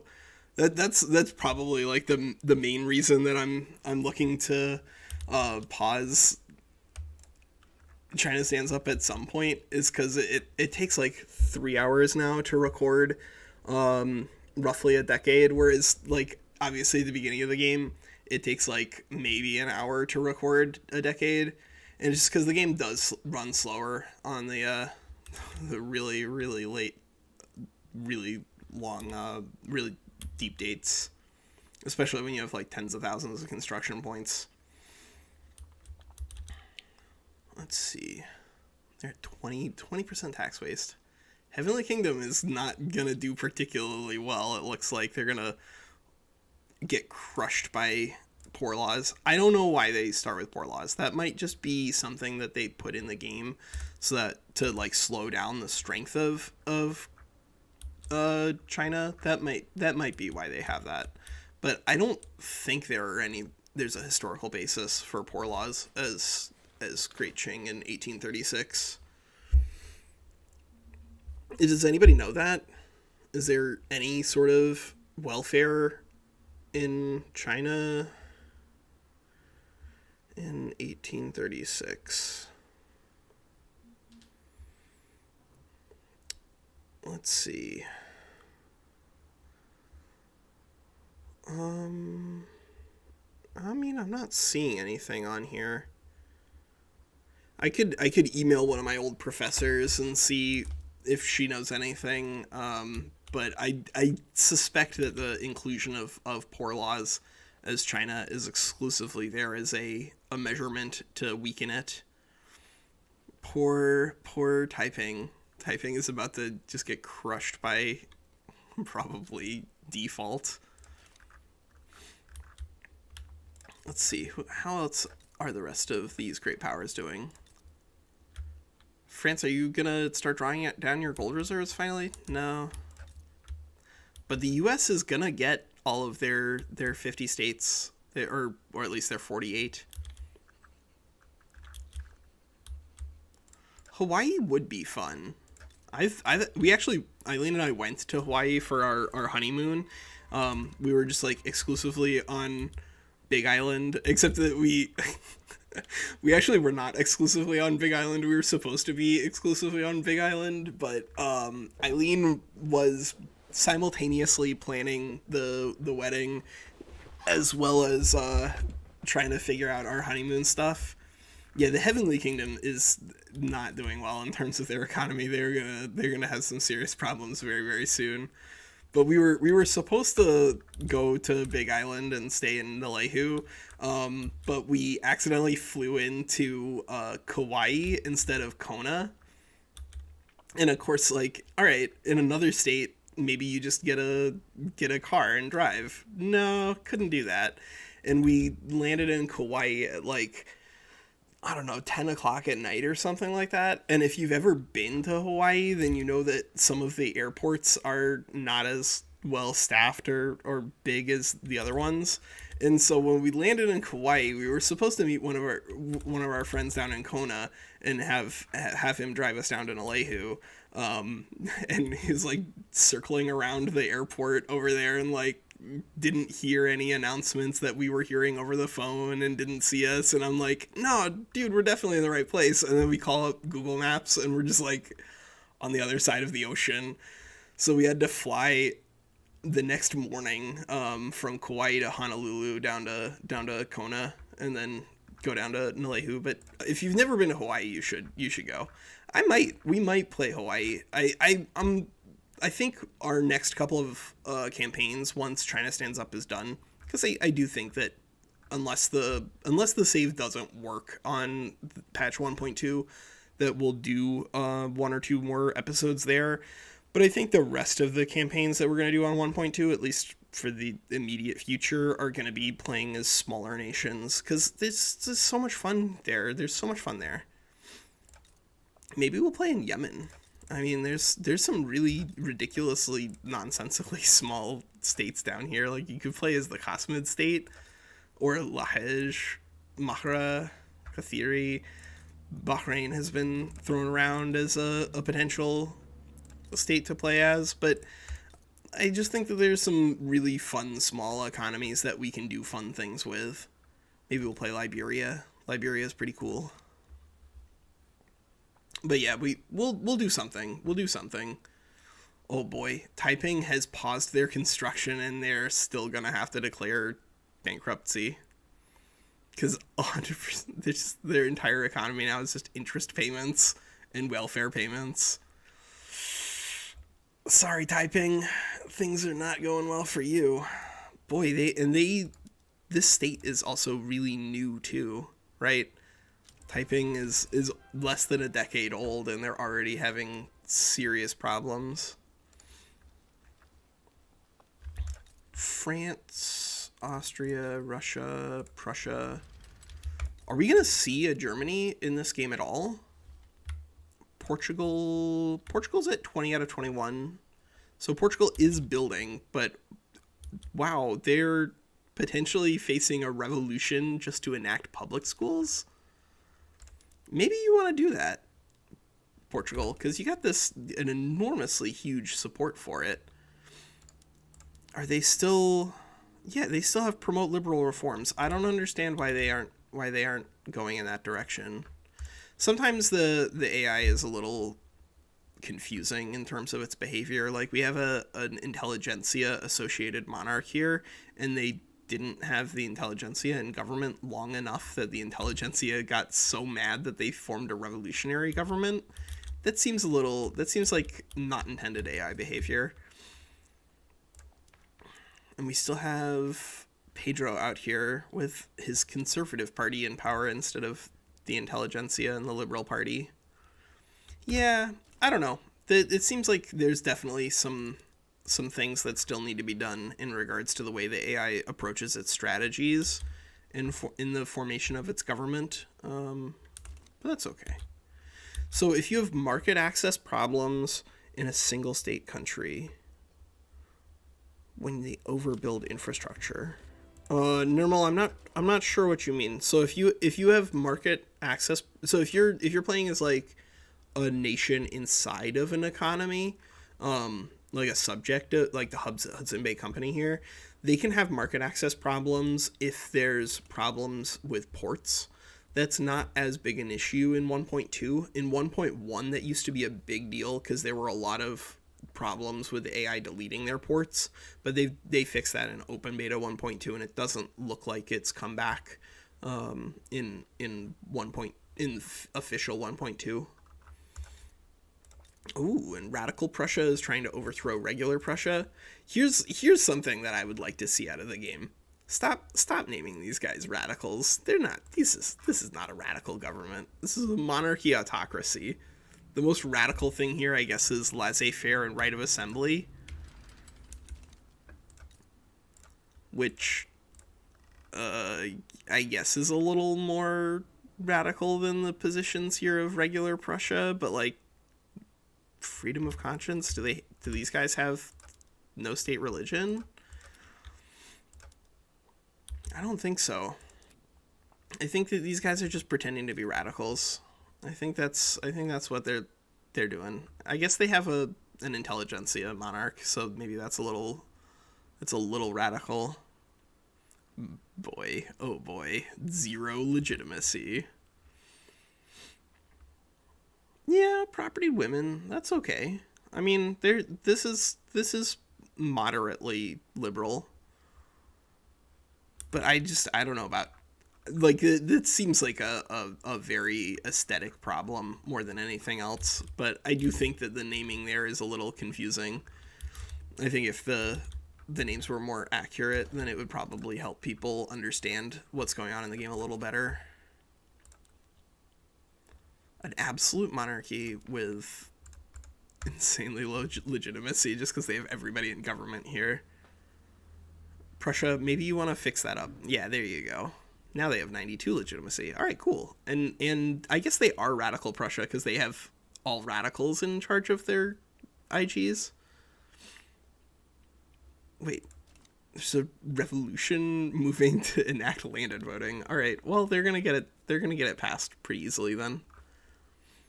Okay, well then I guess I'm wrong. Maybe radical Prussia did make sense because they had all radicals in charge of their interest groups. That makes sense. They're still paused on their construction, but that makes sense because they need to be paying down their credit a little bit. Poor Austria. Austria was so good in 1.2, in open beta 1.2 at least. But market access based off of infrastructure, once you have 100% infrastructure and 100% access through ports, then you don't need to overbuild infrastructure. But overbuilding infrastructure used to be really important for attracting mass migrations. It looks like migration has changed in 1.2 pretty meaningfully from earlier versions, because it doesn't look like you can get nearly as many pops migrating to you if they're being discriminated against, which means that like the game is kind of indirectly pushing you very strongly towards multiculturalism and total separation. But because multiculturalism now is locked behind radicals, I think that part is probably okay. But I think that people should also, unless you're in migration controls, I think people should be able to move to you regardless. Slave trade can be good, yes, for Emery. If you need pops to at the very beginning of the game, slave trade can be pretty helpful. You just need to, set an interest down here, and then you should be able to go to town getting tons and tons of pops into you. But it is fairly slow. So I think generally speaking, the reason that people like moving out of slave trade is that slave trade is really inefficient in terms of your SOL and growing your consumption base. But at the beginning of the game, I think that if you start with slave trade and you're an insanely small country, you should still mostly just look to get pops by conquering your neighbors more than necessarily doing slave trade. Overlooting, no, I like puer tea personally. We have like a really big block that because my dad works in botany, he has a lot of grad students come to him from China, and Eileen's family is from like right down here, not like literally in Hong Kong, but in Guangdong. And so we have a lot of tea available to us, and I'm a really big fan of puer tea. I also like oolongs. Oolongs are good too, but puer's my favorite. It tastes so meaty. And if you can make everything taste like bacon, I'm not gonna say no to that. Oh, Prussia has started another German leadership play. All right, well, let's see if they can win it this time. They got crushed pretty badly in the last war. But maybe this time Prussia will come out ahead. If not, then we might see Super Germany. Yep, Russia sided with Austria. No, I don't make it with milk, but you can. Puer, it's like the normal presentation for it is like this giant cake, and then you break off pieces of it, and then you brew that way. But I like tea just as is. Eileen adds stuff to hers. I've never had like buttered tea, although that's something that is apparently really popular in parts of Central Asia, and definitely sounds interesting. But if you have a good tea, I'm probably game to try it out. Oh my God, Italy is now backing Prussia against Austria to open the Russian market.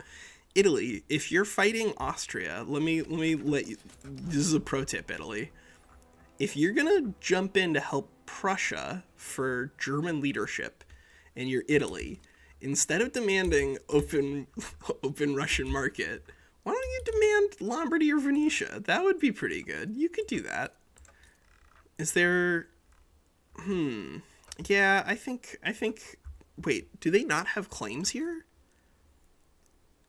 Does Italy not have? Is that possible? Does Italy not get claims in those locations? That would be really weird. Sid, are you still there? Do you remember if Italy gets claims on these? I know it's a homeland. Masala tea, no, I haven't. And indeed, WTF. Like, in terms of things that are outside of the normal frame of teas, I like genmaicha a lot. If you've never had genmaicha, that's like tea with toasted rice in it, and that's a really great flavor. But masala, I don't think so. I'd have to ask Eileen. Sid, do you remember if Italy gets claims here? It doesn't look like they did. It doesn't look like, yeah, it doesn't look like they're Italian claims in those locations, which might be part of the problem here. Yeah, I think that definitely needs to get fixed. Yeah, Italy does not have claims on Lombardy or Venetia, and that explains why they never take them back. I like that. Yeah, that doesn't make any sense. That I'm gonna post. I'm gonna say that I'm gonna post that in the feedback thread and then forget to do it. But that clearly should be fixed, right? I think at a minimum, Italy should get claims there and there, but I think they probably should also get claims in South Tyrol and Istria. Just to increase conflict between Italy and Austria, but also just to like represent the political situation a little better. But it looks like maybe with Italian assistance, Prussia might actually win this war. Wow. Yeah, French Provence also makes sense. And then, yeah, just like anywhere that there's an Italian homeland, I think they should probably get claims, right? Like, it's conceivable that they should have a claim on Corsica too. That's okay. Yeah, this is Overlooting. This is the full 1.2 release. So we've been doing like a lot of open beta stuff, but it looks like most of the good changes that existed in open beta 1.2 have made it through to the full 1.2 release, and that dropped, I don't know, like 5 or 6 hours ago. But yeah, it's so good.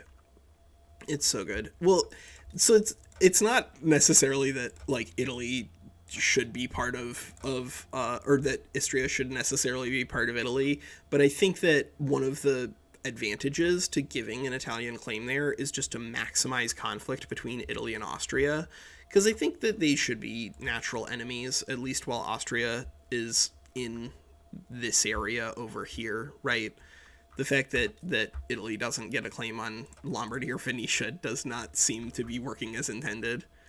And I think that if you just did those two, that would probably be okay. But more conflicts between great powers, especially land conflicts between great powers, I think generally speaking will add more flavor to the game. Boy, oh, holy crap, did Prussia just crush Austria in that war. Wow. All right, Radical Prussia, you did it. You won your big war against Austria and annexed Bohemia and Moravia. Are you gonna turn around and make Super Germany or pseudo Super Germany? I guess we'll find out. What do they still need to launch a leadership play? Or they need to launch a unification play. That's what they need. Well, I guess we'll see if Prussia launches a unification play. Why is Portugal Dark Green? Did they... What... Oh, they have a republic now. So the map, your color on your map can actually change based off of the government that you have in place. And it looks like Portugal has overthrown Maria because she wasn't liberal enough and installed a landowner instead. LMAO. Well, that's a temporary thing. If they enact universal suffrage, then things will go a little better.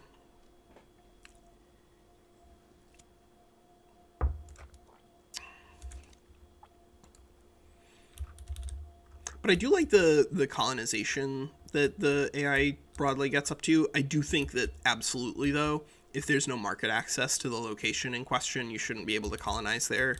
Like, how many times have you guys fought a war to throw somebody out of Kenya, but been a little late on the draw?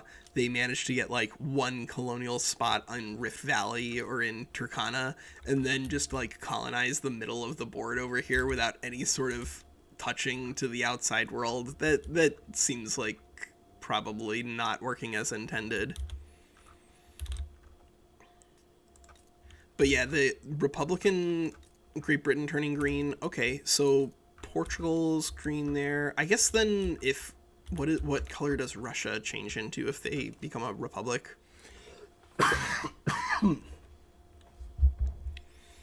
But performance is a lot better, I think, in 1.2 generally. It's kind of hard for me to judge perfectly because we have I realized that I was only running on 16 gigs of RAM in like late December or whatever, and so I got myself another 16 gigs, and that meaningfully improved performance for me. But 1.2 over 1.1 is also still just like a pretty meaningful step up. It's definitely worth trying out if you haven't played it. I think the broad sweeps of changes in 1.2 are just across the board very healthy. Does the US have claims here in California yet? Yes, they do. All right, so the US is definitely going to push in there. Yeah, I think they just need to add a little more claims. That, like, Italy having claims in Lombardy, Venetia would be good. Persia, how's Persia doing? They're still at 5 construction points. Yeah, a lot of these countries just not building enough, and just going way above gold reserve limit. That should not be going on. I don't know how to fix that, but pretty clearly the AI needs a little bit of help when it comes to understanding gold reserve limits. France, you're embarrassing everybody, France. The reason that you were strong wasn't because of Pondicherry, it's because, like, you're France, but you're not growing correctly, friend. You're not growing correctly. Is Taiping about to head into their second bankruptcy? Yeah, it looks like Taiping is about to get just, like, sucked into a bankruptcy spiral. That makes sense. Sucks to suck, France, or Taiping, but you did this to yourself. So I think we're gonna overlooting. I think we're gonna do 1 or 2 more episodes of China Stands Up, just because people really want to see how anarchy plays out, and I think it would be fun. But after that, we're gonna do just like some smaller states. We might do a playthrough as Sokoto at some point. I think that would be fun. We might do a playthrough as Liberia or as Bahrain or as somewhere in Indonesia. I want to play around with some smaller states. I think that they definitely are much improved in terms of their playability, because now as subjects you can create your own trade routes, and I think that's pretty cool. Maybe we'll play in Canada. I don't know. But we're definitely not going to be playing any great powers anytime soon. We're going to be playing some smaller things. Sorry, Russia. I want to do a campaign with them, but we've just been playing like big states recently.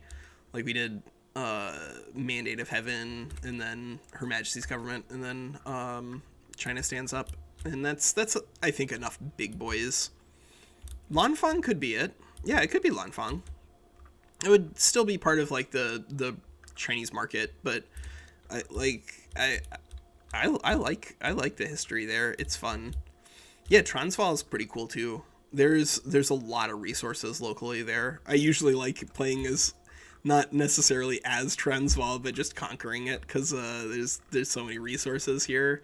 78 coal mines there, 144 coal mines there, 64 coal mines there, and gold, of course. Which gold, it's usually not that important once your economy gets big, but it's a really great way to get your economy big if you start small enough. Yeah, maybe we'll do Transvaal. I don't know. We'll see. I think that would be fun, right? Conquering the Cape Colony and then creating South Africa. That would require fighting a land war against the British, but that's okay. That's okay. Sometimes it's worth it to fight land wars against the British. And we've got a French Dominion in Madagascar. I do like the fact that the AI is just a lot more proactive at grabbing land now. Yeah, they lowered the coal pretty clearly, because this was like 100 something very recently. So this was like 104 or whatever. So yeah, they definitely dropped that, but that's okay. Like, the difference between 104 and 78 coal is not a big deal. Oh, the state split, Tadoi. Yeah, you're right. It's the state is split because of a revolt, of course. Of course. But yeah, anytime you get above 51, I don't think Unbuild's mods are necessary.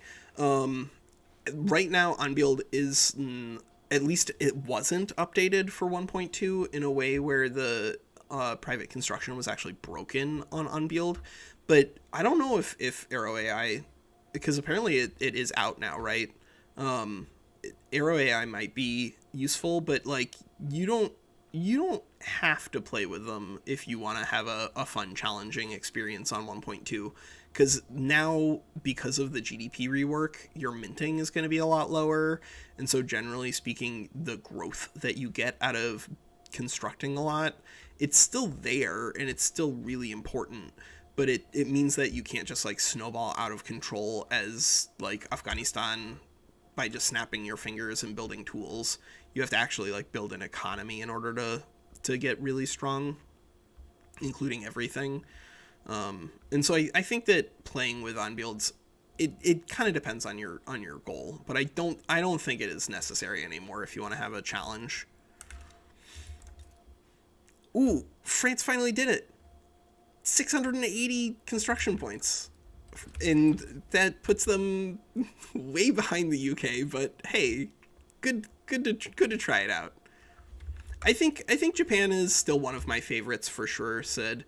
We'll come back and do another campaign as Japan at some point.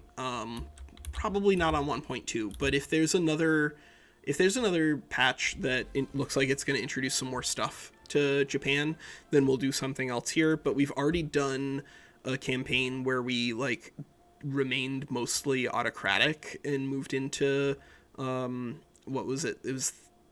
Were we in theocracy the entire time? I think we were in theocracy the entire time on Mandate of Heaven. So maybe we'll do something else. Like we'll do we've done Council Republic now. We'll play another game of Japan at some point. Whenever I come up with an idea for what we want to do with it. But so overlooting the governmental construction doesn't really do it as much. But the private construction does, which is why I think maybe an increase to the base construction, as well as potentially a tweak in regards to smaller economies being able to build a couple of construction sectors would make a big difference. Because the private construction is going to just chase productivity and profitability. And so if you have a subject that's part of your market and you have insanely expensive sulfur, if it has access to enough private construction, the private construction will build those things. It just kind of depends on how big the economy is. So subjects that have a larger economy, generally speaking, are more useful to have as subjects because they will go out of their way to build the things that are expensive in your market, just because those are going to be the things that are profitable in your market. But governmental construction is still going to mostly be directed by their strategies, right? So if you had a Mexico subject, then the construction here for their government is going to be helping out their plantation economy. The private construction is going to be influenced by the nature of their economic system. If they're Mexico and they're agrarian, then they'll be focusing mostly on things that are going to help out the people who are paying in. So here, cotton plantations. Trade partners are going to be kind of the same way. Trade partners, obviously, if you're buying all of their grain or whatever, then that's going to make it more profitable for those people to be building more grain.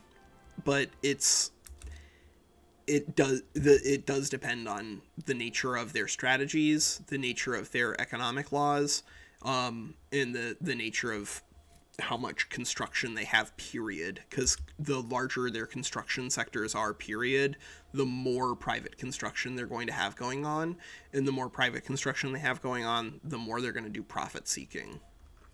So I think that 1.2 isn't done yet, because they haven't gotten to the point where you can just reliably count on the entire world to build up all of their oil supplies in the 1890s or whatever. But it's a step in the right direction, because if their profit-seeking behavior says, okay, oil is selling like crazy because the Chinese are buying all of it in the world, you might as well develop it because it makes you bank as Venezuela, then that's good. It really is still gated kind of by the size of the economies that you're trading with. Larger economies on 1.2 with autonomous do a lot better than smaller economies. Oh, hey, a North Italian uprising. Yeah, look at that. It's the folks who probably should have been annexed. Prussia, you got a revolt here? Oh, it's an Austrian secession, South German uprising. Okay, all right. Well, Prussia may end up forming Super Germany or pseudo Super Germany with Czech friends, but we'll find out. But yeah, I think rubber, oil, those sorts of things, the problem is that there isn't like a great way to get them to start building it. That's the biggest issue, is how do you get Venezuela to build a level 1 oil refinery somewhere so that way you can start buying oil from them. That's tricky. Yeah, I think I agree wholeheartedly, Sid. I think there should be a diplomatic action here where you can send money to political opponents in your rivals or whatever, because it makes sense, right? It makes sense. And also it would be one of those things that would be probably pretty easy to accomplish. I don't know how fixed these sorts of things are in terms of diplo actions, but if you can send money to another state, then you should be able to send money to dissidents in that state. Heavenly Kingdom, have you broken free of your bankruptcy spiral yet? Nope, does not look like it. Heavenly Kingdom. LMAO. Yeah, you can, well, that's the thing, is that if you bankroll Venezuela to the point where they have a large enough construction sector that they can start building on their own, then sometimes they do start resource exploitation on their own. So like, you don't have to invade Venezuela in order to get them to develop their economies, but you do need to get them moving. You need to get their economies larger. And of course, if they're subjects of yours and you aren't draining all of their pops, then when they're part of your market, generally speaking, that's going to be good for the size of their GDP. It's very easy for a subject to just have a much larger GDP by being a part of a customs union or a great power market, because they just have much, much, much better access to resources, right? In Venezuela right now, they are at plus 1.9% base prices, but that's just because they don't have probably easy access to grain and furniture, right? Grain, furniture, yeah. If these guys were part of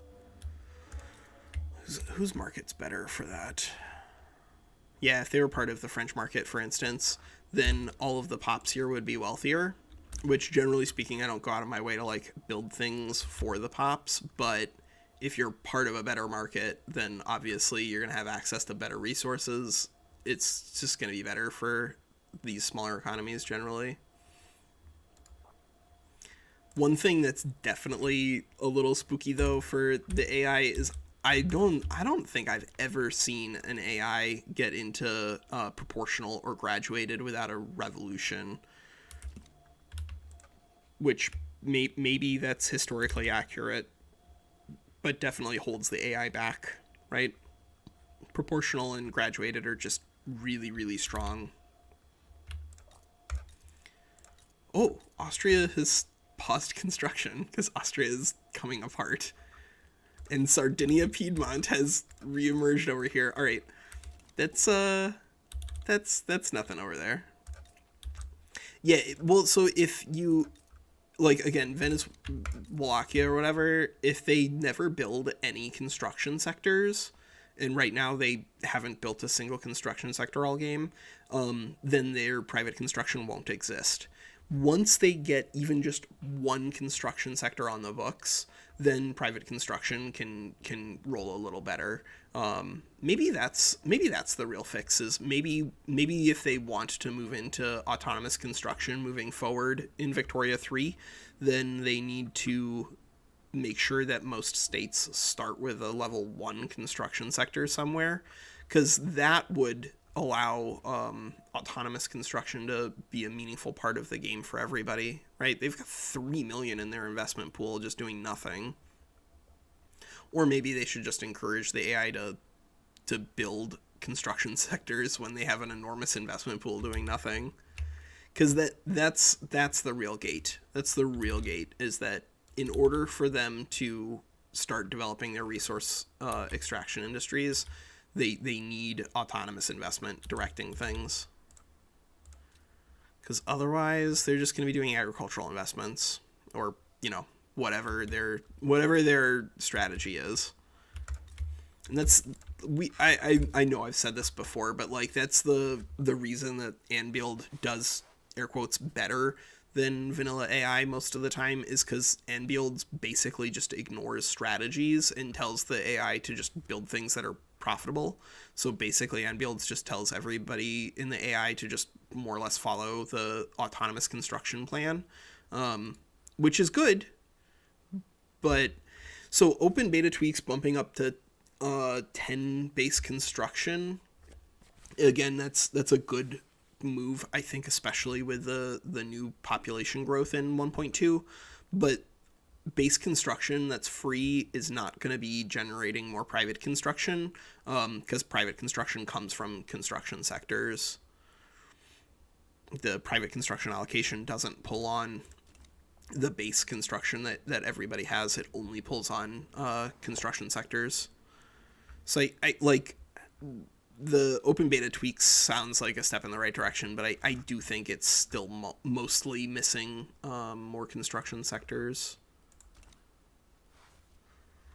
Mexico's getting whopped again. Well, that makes sense. Return California. I do think that the AI needs to be more proactive at taking more maneuvers during war. Like, they shouldn't be taking things that they can't enforce, but there's no reason that the U.S. couldn't have also taken Arizona in this war, right? Yeah, every nation starts with a base 5 construction, but that base 5 construction just like comes out of the ether. It doesn't even cost anything. It's just like construction that's free, which is good, but means that it doesn't use the investment pool kind of at all, and therefore doesn't use private construction, and therefore doesn't chase resources a little better. Yeah, you could do a new strategy. Like, once oil is discovered there, then have a strategy impose, like, superimpose over it that says, like, you know, resource extraction or whatever. Because there actually is a strategy for that. Austria, I think Austria starts in it. Yeah, expand resource industries. But I think autonomous construction largely is a solution in and of itself. It just needs construction sectors. And if the AI gets better at building construction sectors, then I think the game will probably just play very well on its own. Because the thing is that, like, a lot of the criticisms about Victoria 3 from 1.0 and 1.1, I think were A, valid, and B, mostly related to, like, cascading problems from the AI rather than any of the mechanical underpinnings of the game. Yeah, I agree, Don. I think that one construction sector, if it isn't in debt, would be pretty good. I think that maybe there needs to be a way for them to pause construction sectors rather than the entirety of government construction, considering that the base construction's free. But I think that that's broadly... I think that would really meaningfully increase the speed of the game. If any of these nations that have a GDP large enough to support one construction sector started with one, then I think we'd see a lot better growth out of everybody. Like, is New Granada still running with 0? Yeah, all these guys are still running with 0, right? Like, there's no reason that New Granada with plus 7.67 money shouldn't have one construction sector running, because it can run one iron level or one iron frame very, very easily at that size. Same with Venezuela. Peru, Bolivia has built some. That's good for them. Same with Argentina, and Chile finally has one. And there you can see pretty meaningfully the difference between private and government. Unbuild, sort of, but the thing is that, like, Unbuild is, it's not, at least, unless he's updated it, it actually didn't work with autonomous. It would only build one building at a time. So it like, literally just did not work with 1.2. But I think 1.2, broadly speaking, does work pretty well with larger economies. With smaller economies, they're still a little up and down. But, like, Prussia's doing okay. Prussia's doing fine. These GDP numbers look pretty small, but you have to understand that, like, GDP is just entirely different in 1.2. Today's update does have support for 1.2. Okay. So it could be something that is now moving forward. Unbuild is good. Prussia, how are you? Just launch a naval invasion of Oldenburg, friend. You have boats. You have 31. That's definitely something that needs to be fixed for sure. How's Heavenly Kingdom doing? Awful. Just terrible as always. Poor Heavenly Kingdom. But they're up to 48.7 million Protestants there. Population has changed significantly in 1.2. I don't know exactly what the under the hood adjustments have been, but population growth is way faster in 1.2 than it was in 1.0 and 1.1, and that puts a lot more pressure onto construction in a way that I think is really healthy. And finally France has done it. They've broken free from their addiction to having way too much gold reserves, and they've built up to almost 1,000 construction sector. Puts them meaningfully behind the UK, but hey, that's a good step in the right direction. But population growth is much higher in 1.2 than it was in any of the other ones. Like, it's pretty easy to close in on 1 billion population playing as China by just, like, doing stuff. You don't even have to, like, conquer anywhere. You just get pops from nowhere, which I think is not a problem. but it does mean that, like, if you're not building up a construction sector in 1.2, you're gonna fall way behind. You're just gonna get buried and unemployed, because you're just gonna have tons of pops with no jobs. That's okay. Like, I like I like building things. I like construction sectors. I like industrialization. I like the core gameplay, and so I'm not upset to see more pops moving around. I do think it removes some of the flavor of the 1880s and the 1890s when people were, like, desperately trying to find pops for their imperial ambitions. Um, yeah, I think that broadly the pop growth is a little overtuned. I think that there needs to be much more reliance on having a good healthcare system and having regulatory bodies or workers' protections for dangerous working conditions in order to have insanely high pop growth. Right now, you just kind of always have insanely high pop growth. But if they made it where it was much more gated by mortality, I think that would be good. And then, of course, tech would indirectly help there because tech would unlock higher levels of institutions for your health systems. Like right now, I think there are some institutions that are unbelievably critical in 1.2. Like, it's kind of always been important to have a level 5 dedicated police, but now it's basically criminal to not have one. But like, unless you're playing an insanely small country, you basically never need a healthcare system at all. Because you in 1.2 you don't need pops that badly, and you're probably going to want to move into regulatory bodies or workers protections, especially, kind of no matter what you're doing. As a socialist state, you might not want workers protections because minimum wage is going to increase the costs on your buildings, and therefore decrease the amount of money going to your workers through cooperative ownership or command economy. So workers protections is a little more flexible there. But if you're playing as any sort of like neoliberal or just liberal economy, a monarchy or a republic or whatever, then you're going to want to be in workers protections, in which case you're going to get significant decreases on dangerous working conditions anyway. And because of the combination of that and the fact that pop growth is so high, you basically never need a healthcare system in 1.2. But that seems like a balance thing. They can fix that. You also basically never want a welfare system. These are just so bad. Old age pensions is a little better, but it's still not great. This is minus workforce ratio. Why would you want minus workforce ratio? That's the whole point of moving into rights of women, workforce ratio. So we have more pops all the time, so you can conscript all the time. British Raj is still chugging. British Raj is still chugging. They're at 100 million in GDP, even though they've lost control of all their subjects. But boy, Great Britain's prestige is actually doing pretty well.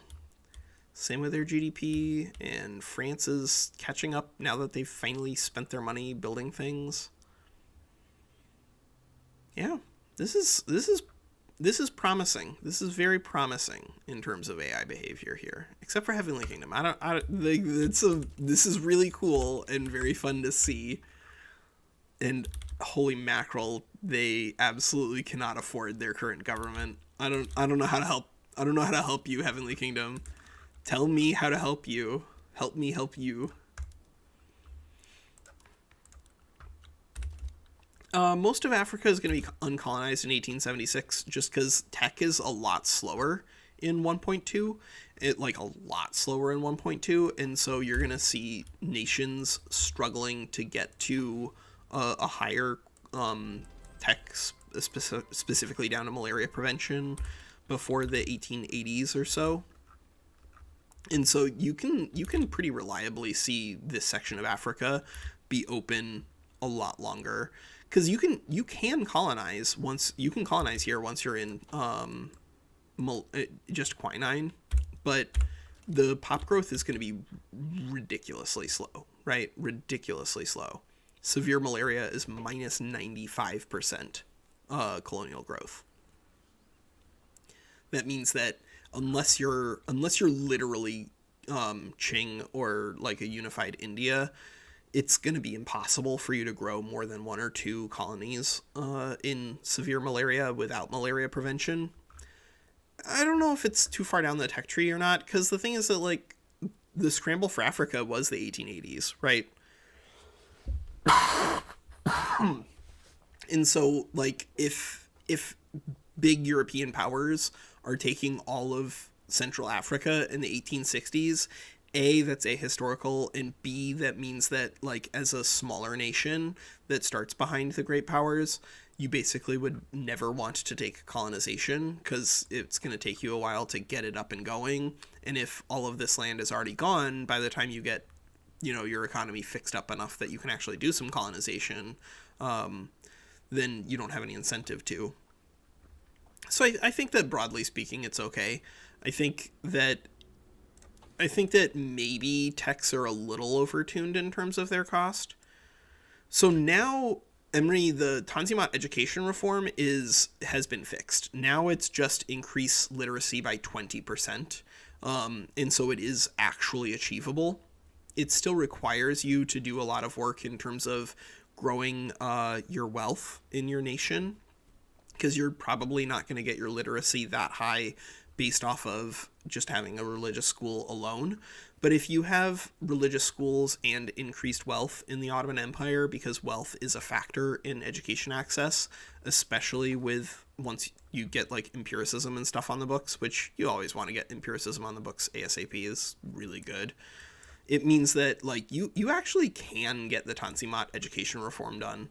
It's just not like what I prioritize as the Ottomans. I think that the Ottomans in particular should try to reclaim Syria, especially now that doing return cores is just a lot more useful in terms of infamy. They should definitely be doing that.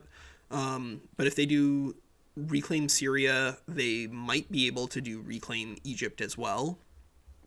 But you're always going to get suppressed separatism for free. And then the bureaucratic reform, I think, is also very, very important to do as the Ottoman Empire, because you're going to need a lot of bureaucracy, and B, doing the bureaucratic reform is going to set up all of your laws in a way that's going to make you a lot stronger moving forward. So you can do the Tanzimat education reform. I just don't think it's necessary. I think it's useful, but not critical. I like the fact that the Ottomans have enough options in regards to their Tanzimat reforms that they can do it without fighting Egypt at all if they want to for whatever reason. But I think if it's been a while, Emery, since you've played as the Ottomans, then you should give them a try again, because they start off much stronger. They actually remembered how to use guns. They remembered that once upon a time the Ottomans actually did have access to advanced enough military technology to field musketry, and so they aren't as big a pushover against Egypt as they used to be. That does mean that Egypt is now obviously like a lot harder to play as, but that's okay. That's the short-term problem. Prussia, are you gonna launch a unified Germany play, or are we just gonna see a weird looking Prussia in here? Very, very weird looking Prussia in here. Holy cow.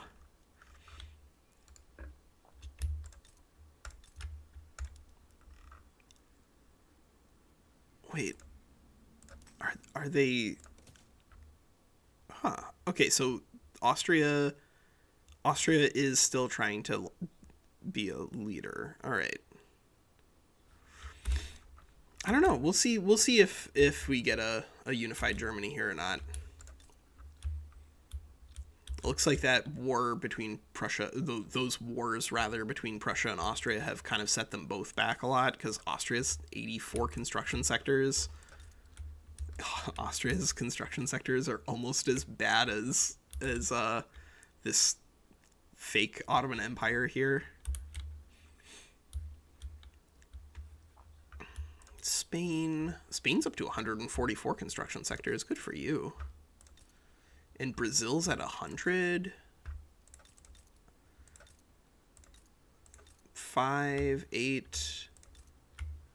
I haven't done a Dutch playthrough. That might be something we do. The Netherlands are pretty fun. We could do like a Netherlands reclaim all of the old Dutch Empire, including taking back New York from the Americans. Maybe we do that. I don't know.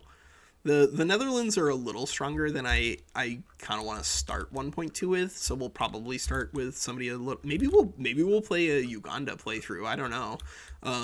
But yeah, I like Dutch history. I think that they're pretty cool. So we could definitely do a Netherland game. Austria and Prussia have fought 2 leadership wars already, so I'm not sure how it is that they are both sitting as potential leaders there. Maybe both of the wars ended with them not enforcing their goals. That's possible, I guess. But yeah, they've literally fought 2 wars with German leadership as primary war goals. So that might be just a pure bug. I'm not sure. But I have seen Germany form. Germany formed in the last episode of China Stands Up, which is good. Because I like it when we see Germany form in Victoria 3. Creates a better backdrop. Unless they rival you, and then you have to fight them again. Cough, cough. Germany, what are you doing over there? But it could be bugging. That could be an issue. Yeah, well, or overlooting. If you're lacking coal and iron, just go to Zulu. Like, if you're lacking coal and iron, just cozy up to the British. Make sure they won't intervene when you go down here. And then just go down here, right? Like if the British are your friends, and then you annex Zulu, Transvaal, and Orange, this means you'll be bringing the Boer republics back under your control. Reconquering Belgium, it's Sid. When was the last time you did a reconquer Belgium as the Netherlands? The biggest issue there is that Belgium starts with a national militia. And so if you don't have access to the guns from being part of the GP market, then your economy, your market is not going to be strong enough to fight off the Belgian national militia. But B, like, it's going to be hard to even leverage a naval invasion against Belgium because they don't have a lot of coast. I think reconquering Belgium as the Netherlands is certainly doable, but I don't even put a high priority on it. I'd rather just grab these guys and then go from there. That's generally true for most nations. There's an enormous amount of resources down there, but like, you know, some nations don't need resources as much as they need pops, and then you go into China or Indonesia or something like that, or India. There's a lot of pops here. Just an awful lot of humans living right here, just right there, and then there are other humans elsewhere on the globe, but that's an accident. This is where humans are from.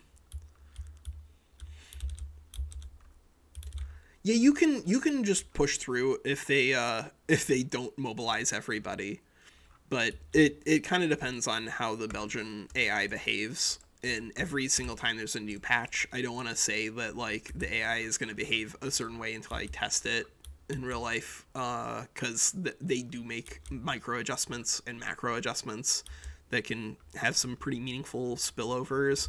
But like, unless there's something else going on, as the Netherlands, it's almost always going to be insanely easy to pick those up as long as you're friends with the British. Because they're going to be, one of the only powers with interests down here at the very beginning of the game. And then B, once you pick those territories up, like, this is all the iron and coal that you're going to need at the beginning of the game. Sometimes even into the middle of the game, depending on how quickly you grow your economy. 16 gold mines in Vrystaat.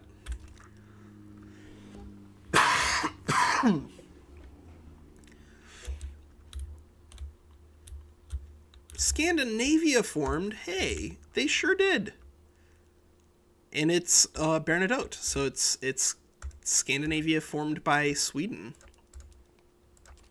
Let's see, what's Scandinavia looking like? Yep, that looks about right. Looks good. Looks good. And they've got a nice little economy going with landed voting and freedom of conscience. I mean, this is okay. This isn't super liberal in terms of their setup, but it's not insanely conservative either. They do have some weird things bolstering the landowners, like local police force instead of dedicated. But, you know, if you're really, really low on bureaucracy, then local police force is technically better than dedicated, right? A level 3 local police force does give you better state penalties for turmoil than dedicated. Though it does mean, you know, more radicals and more landowner strength.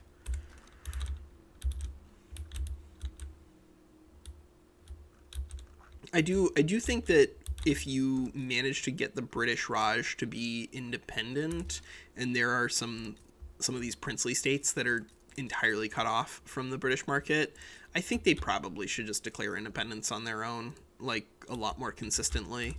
That's been a behavior that I've observed with the AI since 1.0.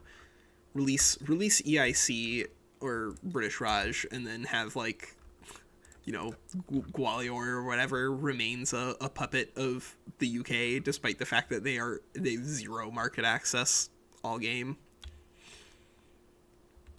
But that seems like either a scripting or a behavior issue that they can fix.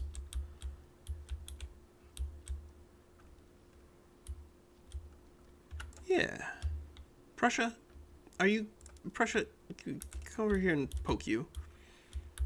Yeah, they can import iron from the American colonies. I think that, broadly speaking, trade is just very, very good in Victoria 3. People are not using it enough, or they're not using it, I think, well. Just trade for things that are profitable. Anything that you trade that's high productivity is going to be good. Like here, dyes are at 29% in the British market, so just import dyes from places, and fertilizers are at -3%, so 33, so just export those. It's not that you want necessarily everything to be balanced around 0, it's just that anytime anything's not at 0, then there's money to be made. And even if it is at 0, there's probably somebody who's at plus 30% or minus 45. Because there's just like an enormous part of the map that starts with crazy amounts of coffee and tobacco and fruit and sugar that nobody wants to buy, right? It's 1879 and fruit is at minus 48% in Venezuela. That means A, they should probably be exporting this, but it also means that B, as a nation in Victoria 3, just import fruit and stuff. Like, this is free money. It's all free money here. Not necessarily tons of it, but if you're in free trade and you have convoys, then it's pretty darn close to free money. That's, yeah, maybe, I don't know. Playing as Bahrain would be fun. 13k GDP. What are you doing, Bahrain? What is happening here? Oh, it's just, oops, all input good shortages. That's what's going on over here. Well, that seems like a skill issue, Bahrain. You can do better than that. You can do better than that, I promise. Maybe play Nejd. That would be fun. Hejaz. That could be cool.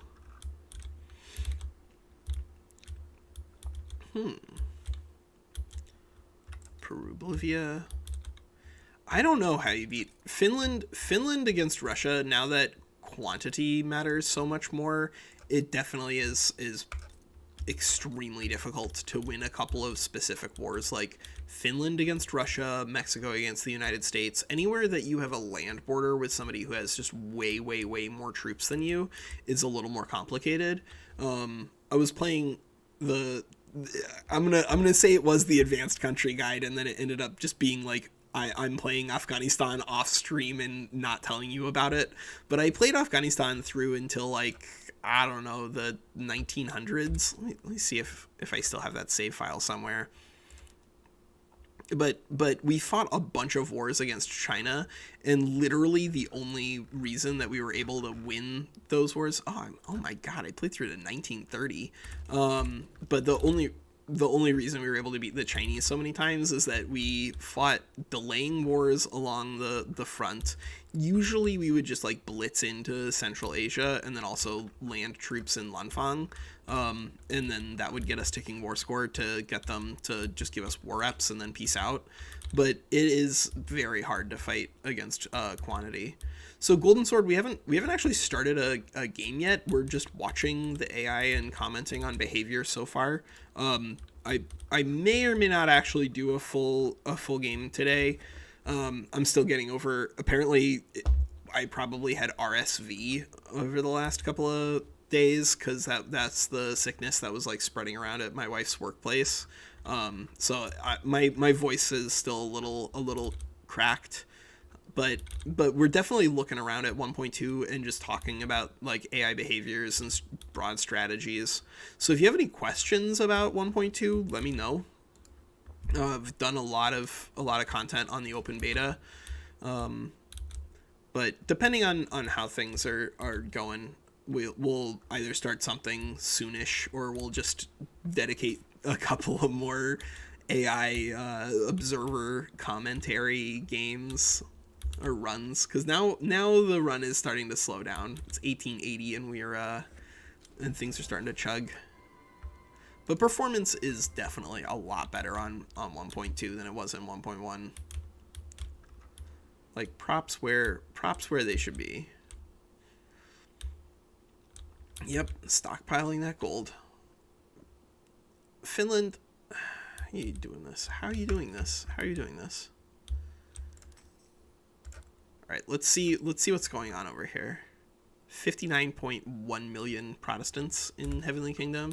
So Heavenly Kingdom is going to successfully convert most, if we let this run all the way through to 1936, which we're not going to do because that would probably take like 12 hours.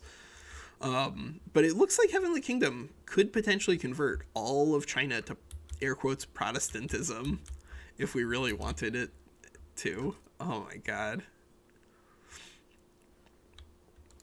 I don't know, maybe we what do you guys want to do? We've got I really do want to play Stellaris tomorrow. And so I don't want to completely burn my voice out today.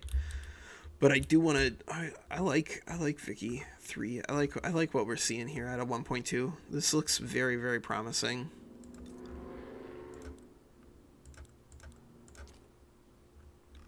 Yeah, it looks like the colonization thing is still working really well. I really don't have any sort of complaints about most of the changes. I think that they did a great job here. It looks like British Raj took back Pondicherry somehow. How did they do that? Was it that seems almost impossible actually. Did anybody notice how the heck the French lost Pondicherry, or do they just not start with it anymore? If they don't start with it, that seems silly, because they should. Japanese shogunate, are you guys still in isolationism? Yeah, they're still in isolationism. You know, somebody could go over there and do an open market. Somebody could do that.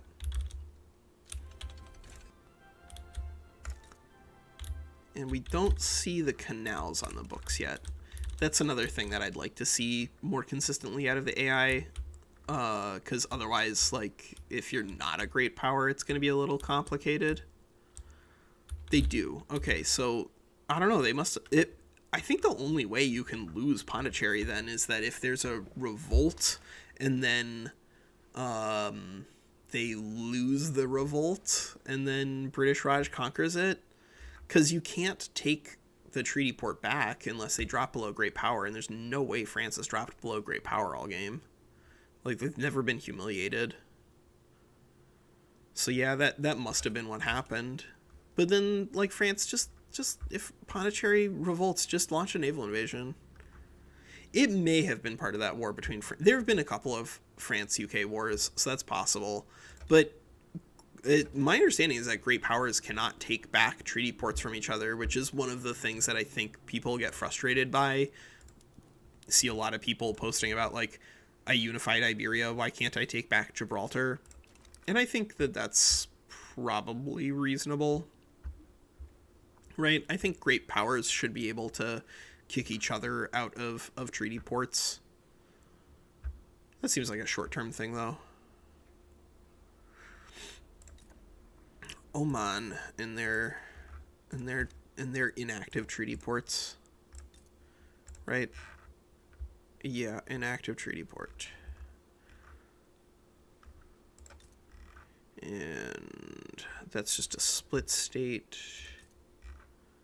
And that's just a split state. Yeah, it's very possible. It's very possible. Have we seen any big movements in terms of markets? British market, Taiping market, French market. It doesn't look like there's been any customs union map painting just yet. A little bit. British market here in Vietnam. Although that looks to be because it is now a dominion of the UK. Okay, that's cool. And a unified Australia and Canada. Yeah, I think, again, this is just demonstrating that a lot of things that we want to see are happening. Has the US finally abolished slavery? No, it has not abolished slavery. And they don't currently have a revolt for free states? I don't know about that. I don't know about that. Robert Lee. Well, I don't know how this is coming to be here. Why the free states of America haven't tried to overthrow the US government yet. That seems like maybe a bug. But Scandinavia's up to 110 construction. Good for them. And this fake Ottoman Empire is still surviving out there. Shogunate's trying to enact national militia. That makes sense. Brazil finally has a liberal party in charge. Okay, good. Mercantilism. Yeah, that all makes sense. Probably ending slave trade would be so good.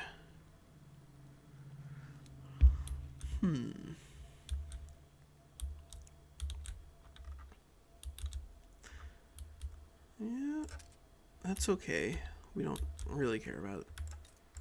Yeah, I think broadly speaking, AI behaviors are just a lot better now. There's clearly some issues in terms of scaling, though, because the AI really should be prioritizing getting at least a level 1 construction sector up and going whenever it can afford it, especially if it's just like way above cold reserve cap. Because you can always build a construction sector, use it for a while, and then demolish it if you want. Or you can build a construction sector and then flip it back and forth between wood frame and iron frame. That's also pretty useful.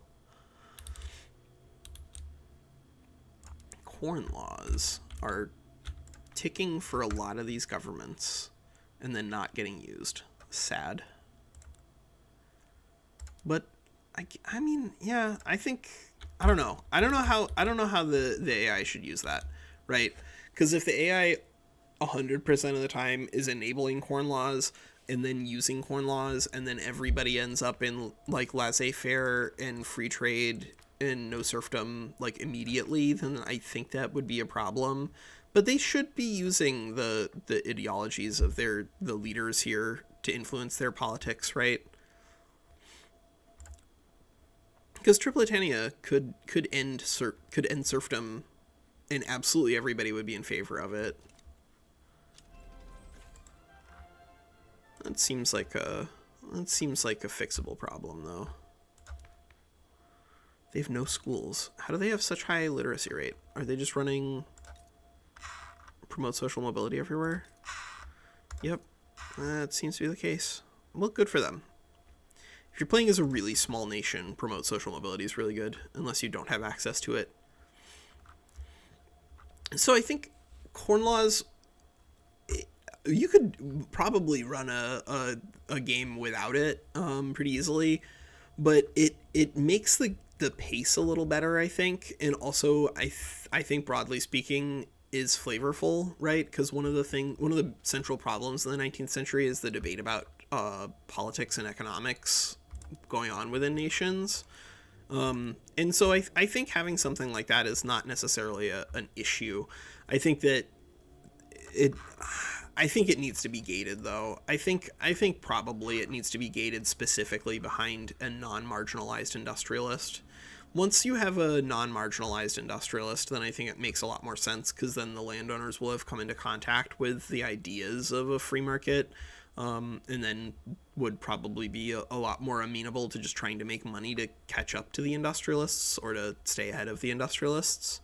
But I think at the beginning of the game in 1836, there are a lot of nations that have literal zero industrialist strength, and those people probably should not have easy access to corn laws.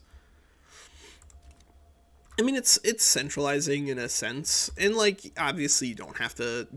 If you're trying to roleplay, you absolutely do not need to go in that direction. But like the birth of more interesting economic thought is central to 19th century gameplay as well as flavor. Russia is just dunking on Prussia again. Prussia. Just unify Germany, friend. Why are you fighting the Russians? Did they attack you? Because this looks an awful lot like, maybe it was a start as a humiliate play. But it really does look like the Prussians probably are attacking them. Yeah. Westphalia Outer Manchuria Front? No. The naming of some of these fronts is also kind of just nonsense. Outer Manchuria is over here, guys. Not over here. There we go. But yeah, I think the core problem with corn laws is that it's available to almost everybody. Anybody who doesn't start in isolationism, more or less, at game start is gonna have an easy access to corn laws. And I think that can be definitely meta defining in a way that isn't fun. I think it should be a puzzle to get to corn laws. Let's see. Population. Whose population has been growing a lot? Yeah, Russia. There you go. Even with the insane amount of instability and back to back problems in Taiping, they've still had population growth. I think that's definitely overtuned. I think that they were correct to increase population growth, but I think that it's a little too much right now.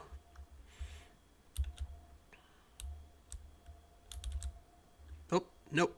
All right, wait, there it is. It's good. It looked like it was about to crash there for a second, but that seems to be a resolved issue. Have you guys encountered any stability issues on 1.2 yet? Somebody was complaining about it on Reddit, and I have experienced some CTDs in open beta 1.2, so I didn't want to reply to the thread because I didn't know if those CTDs had been fixed or not. But it seems to be a lot more stable.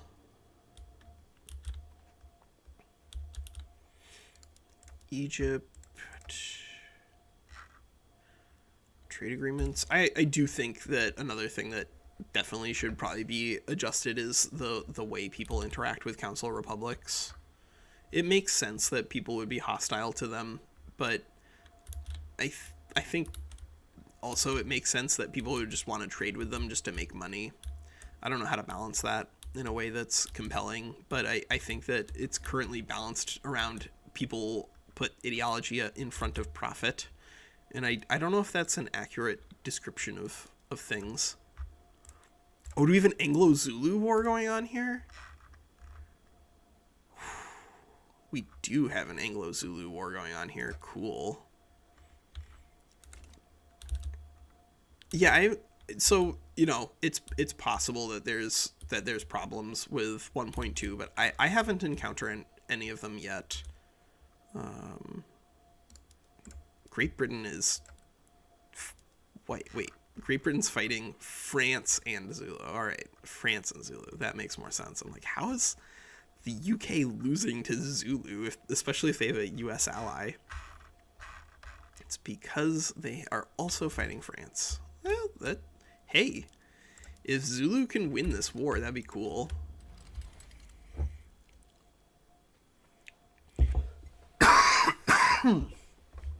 Oh.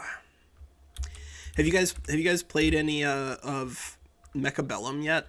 That one's pretty fun. I'm not very good at it yet. I'm at like 3.4, 3.5k combat power or something like that.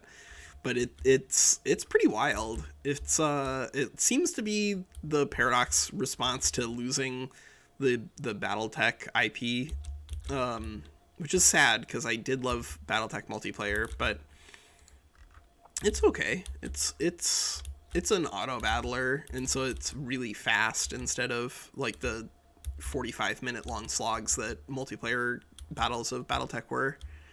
But I mean, it's fun. Ottomans, you guys cheated. You know you cheated. You can't just overthrow your government to prevent Tanzimat reforms. That's probably an accident. Russia... Netherlands? They're just fighting the Netherlands for humiliate Prussia. That doesn't seem right. German leadership. Alright, so wait. Prussia is fighting for German leadership on Austria again.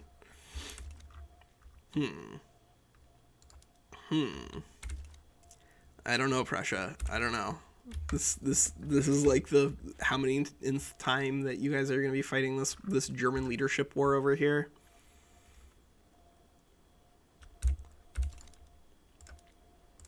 Did they get humiliated in the last war? Yeah, they did get humiliated in their last war against just Russia. Looks like maybe they'll win this time, though. Russians are using their massive advantage in quantity. Yeah, massive advantage in quantity is a big deal in 1.2. I think there are probably some things that we could do about the new distribution of power and the way military works, but professional army definitely has gone down. It's still good, but national militia gets, unless your population's insanely small, just gets you generally a larger army than professional army will, without having to invest tons and tons and tons of construction points. And of course, mass conscription just probably remains the strongest thing in the game in terms of your military. This is just enormous barracks and enormous conscription rate.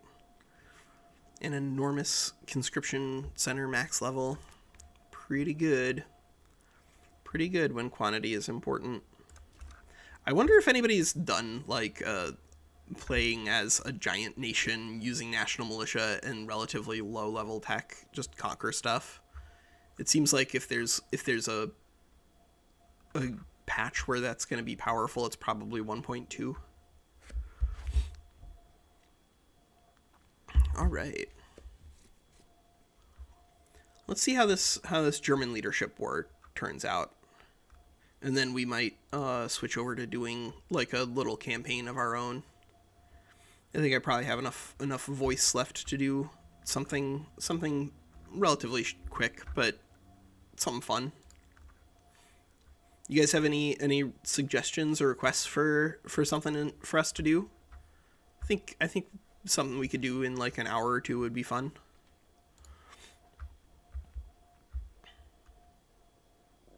We've already done Ethiopian unification.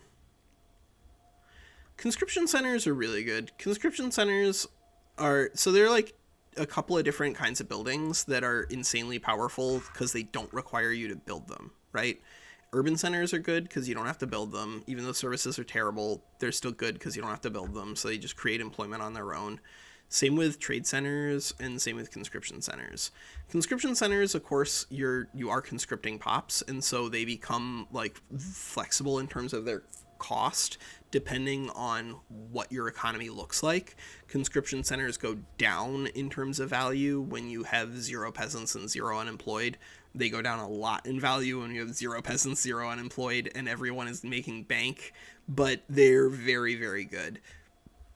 Any decrees period are pretty strong until you get pretty big. Once you're larger, like if you're China or Russia or any of the great powers really, then decrees drop off a lot just because they are for one state, and unless you have an infinite amount of authority, you're not going to be able to put like all the decrees everywhere. But at the beginning of the game, yeah, enlistment efforts is really, really good. Plus 5% conscription rate can give you an enormous advantage in terms of the size of your conscription. But like conscription highlights, I think, a very important thing in the game, which is like flexibility in your economy, because sometimes you need to conscript a whole bunch of pops, buy a whole bunch of guns and ammo and artillery short term for a war, and then at the end of the war you cancel a trade route, and then you've made a lot of money, hopefully, by beating people up and taking war reparations, and then you get to move on with your life, and it feels great. So use conscription centers when you're fighting like a near peer rival. Yeah, early game Prussia can make good use out of the conscription decrees. Basically, early game is when you get the most bang for your buck out of decrees, because that's when you're not going to have 150 states or whatever. But early game conscription centers are really, really good. Mid game conscription centers are still really good. It's really not until you get to like the absolute late game and your army is like 3 times the size of everybody else that you don't need to do much conscription at all. But fortunately, once you get to that point, then you should be hopefully into mass conscription, at which point, if your economy is large enough, you do some big time conscription, and then your army isn't 3 times, it's 10 times, and then everybody just backs down and gives you your primary war goals. Which that might be what we end up doing with China Stands Up, is just beating people down because we got multiple wars against Bengal in the last episode by just threatening to conscript them to death, and then they just surrendered. And I think that's fun. I don't know. I think getting stuff for free is a lot better than getting stuff for not free. Russia capitulated, and then immediately there was a peace between Prussia and Austria, but that was crazy. Did they sign another white peace? That might be what's been going on here, why there's still no Germany. Yeah, there's still no Germany, because every single time they fight these leadership wars against each other, they just end up white peacing. That seems unintentional.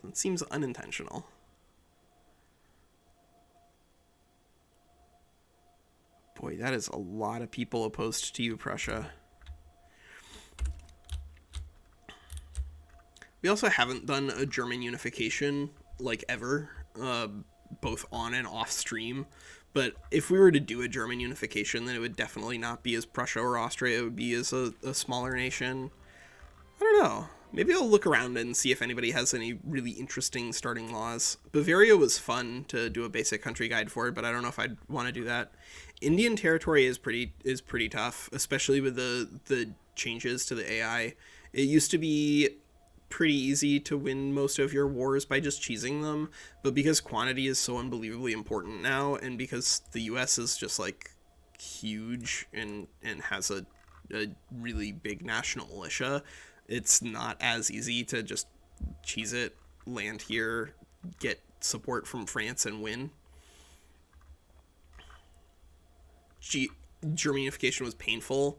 Who are you playing as, Geo? Do you remember? Was it Prussia? Because it seems like it should be fairly straightforward as Prussia to do it. Once you start forming the North German Federation by just bankrolling people, pulling them into your customs union, and then absorbing them for very low infamy. But I guess it really does depend on the circumstances and how Austria is doing. Because the Austrian AI definitely normally does pretty well. They've just they've lost control of Bohemia here, and that set them back pretty meaningfully in terms of their GDP growth. And they fought a couple of revolutions and civil wars. So this is a good historical beatdown for Austria.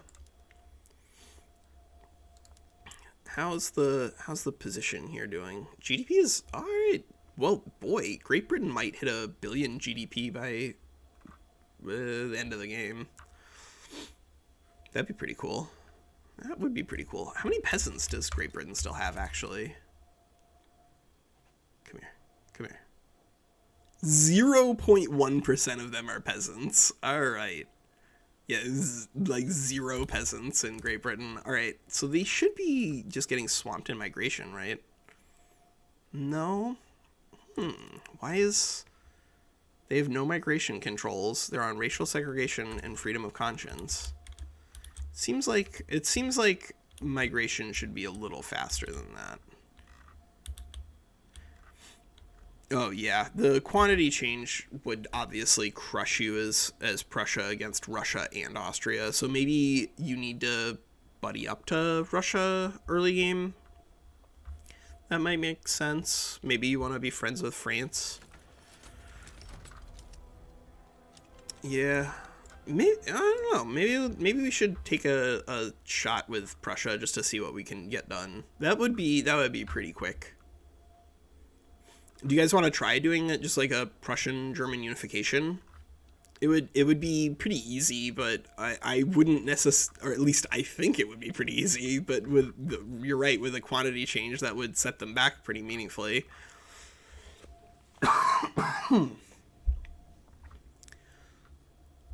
Wait, yeah, maybe we could do that.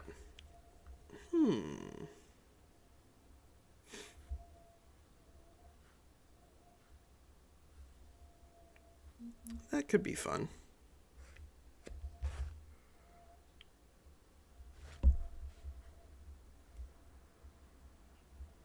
Yeah, you know what? I'm gonna let this run. I'm gonna take a quick bio break, and then when we get back, we'll look around at things, and then I think we'll probably play Prussia and see what work we can get done in terms of German unification, because I think that would be fun. I think it would be interesting to see what sort of ramifications the quantity change means.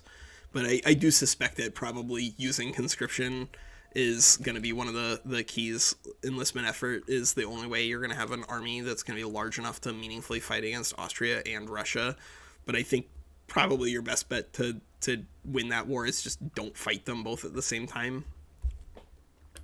All right, I'll be back 5 minutes ish.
All right. Yeah. When they conquer foreign state, they never secede. Well, that's not true. I've seen plenty of secession revolts, Emery. Like there, it kind of just depends on the nature of how you conquer them. If you conquer them and you leave them as unincorporated states, then turmoil is obviously going to be a lot higher there because you're not going to have access to any of your institutions, including, of course, your dedicated police force. But if you have a home affairs, like you're in guaranteed liberties or whatever, then you're not going to have the ability to grow loyalists locally. And of course, because turmoil is generating state construction efficiency, all these things they're like connected together in a way that makes it so that it's harder to get separatist revolts, but not impossible. But I agree that the Balkans clearly need some sort of rework. I don't know what sort of mechanical implementation would be most useful, but I suspect that probably the easiest way to encourage the Balkans to break free would be to have some sort of tag in terms of your tech to increase radicalism from discrimination. Like if pan-nationalism and nationalism both had like just an increased amount of radicals from discrimination, that would be pretty good at encouraging secessionist revolts in the Balkans. But I have seen separatist revolts many times. They're just oftentimes like, oh no, Guyana is revolting. Okay, well, we'll just send a navy down there and then done, problem solved. But there are secessionist revolts, but the Balkans, I agree. There needs to be some sort of rebalancing going on there. Okay, I think why don't we do a little bit of playthrough as Prussia? I think that'll be fun. We'll see how far we can get before my voice gives out entirely. But I think trying to do a little bit of German unification, considering the way Prussia is trying to do German unification insanely early, will be fun. Probably there should be some sort of AI trigger where Prussia doesn't try to do German unification until it hits North German Federation, because they're doing it often enough that it has popped up on Reddit, and that's probably not working as intended, right? There we go. Prussia, boom. Yeah. All right. So, Prussian market starts pretty big. One of the things that we have going for us, of course, is that we can move towards the North German Confederation. And so what we're going to need to do is queue up a couple of social technologies. We'll want to get nationalism. We do start with central banking, fortunately. I don't know if there's anything else we necessarily need to pick right away. We obviously eventually need to get down to pan-nationalism in order to form Germany, but we can win the war for control first. We do start with rail, and we start with skirmish infantry, so that's a pretty meaningful buff to us. We could also take field works. Yeah, we could take logistics too. And then we could probably work on shell gun rifling, and then we'll see where we are from there. Let's see. Let's set up our outliner. If Paradox ever watches this or any of my content, then they know that I don't think they need to be embarrassed by this outliner. It's a great outliner, and it should start just like default to open, because this is good. The people need to see this. Where are we gonna? Let's build a little bit. Where are we gonna drop our starting decrees down? I'm a big fan of just using road maintenance. It's like always pretty solid. Anybody have any market access problems to start? It doesn't matter if they do, because we can fix it pretty easily with rail. Yeah, we'll start with Silesia and Brandenburg. That's fine. And then, of course, because we have the Junkers, and we're going to need them around for a little bit, we'll want to make sure that we use our corn laws. So that way we can fix up our laws here. Per capita is not as good as some things, but it's not the end of the world. Propertied women, okay, good. Yeah, our starting laws are not terrible.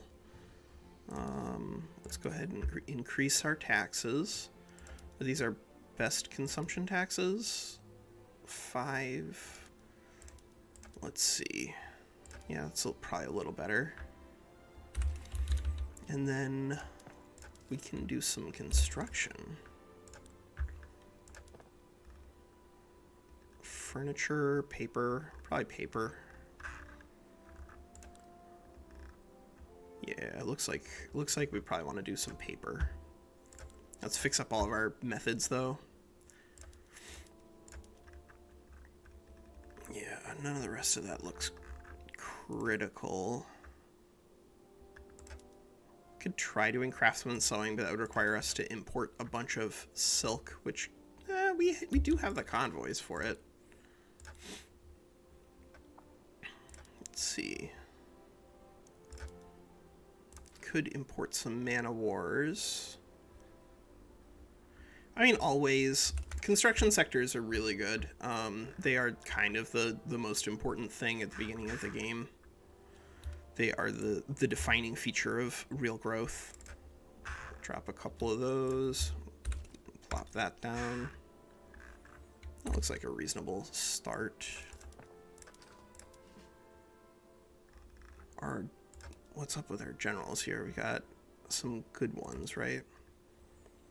We have Helmuth von Moltke, expert offensive planner. Yo, dog, you're gonna do real well for yourself, I promise. Yeah, we'll promote you a couple of times. Where are you stationed? Prussia. Okay.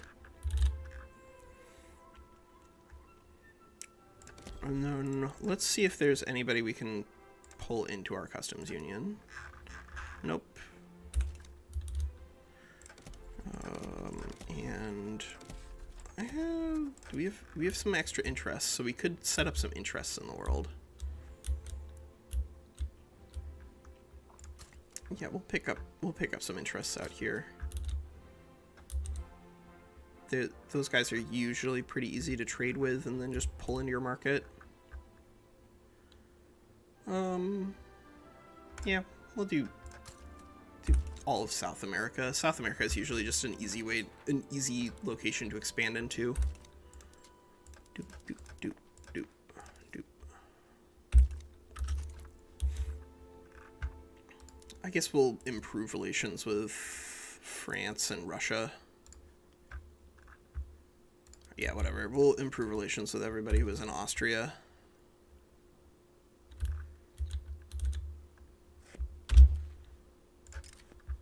Hesse wishes to enter into an alliance. I mean, nah, bro. Alliance is a little much.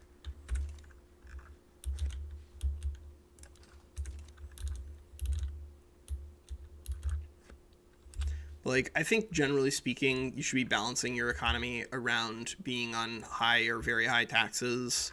Oh, and higher government wages for sure. Because we want to make sure our intelligentsia are getting the money they need to be big, strong, and happy.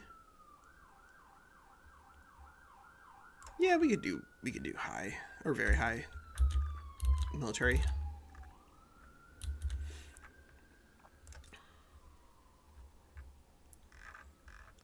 But yeah, Russian construction sectors is like almost always good.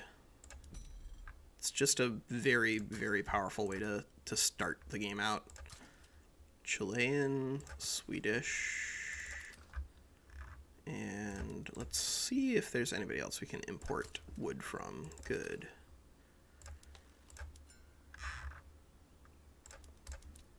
No fruit. There's usually pretty like a cheap buck to be made just trading with parts of South America. Ooh. In this case, I'm okay just giving more political power to the aristocrats short term, because that's going to give us more clout with the Junkers. And once we get a market liberal in charge there, then of course it's going to be just like a lot easier for us to use them to do fun growth. We'll drop 5 stack of iron mine there. And then we'll come back and do a little bit of motor.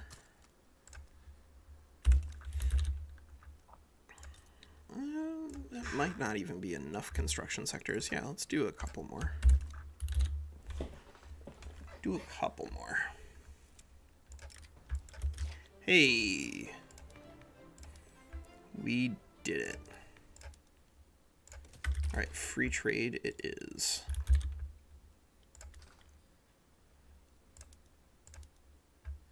Oh no, not today. This is gonna just be form Germany real quick for fun before the, because I wanted to get some gameplay done, but I'm still kind of getting over a bad cold, so I'm not gonna do a world conquest attempt right now.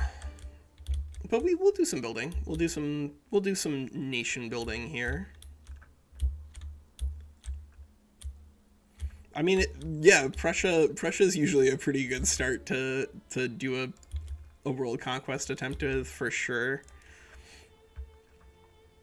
We could bankroll them, I guess.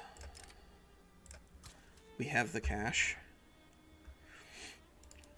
They're already in our customs union. They are too. Everybody's in the Prussian customs union to begin with, right? Except for those guys. Yeah, we'll just bankroll all these idiots.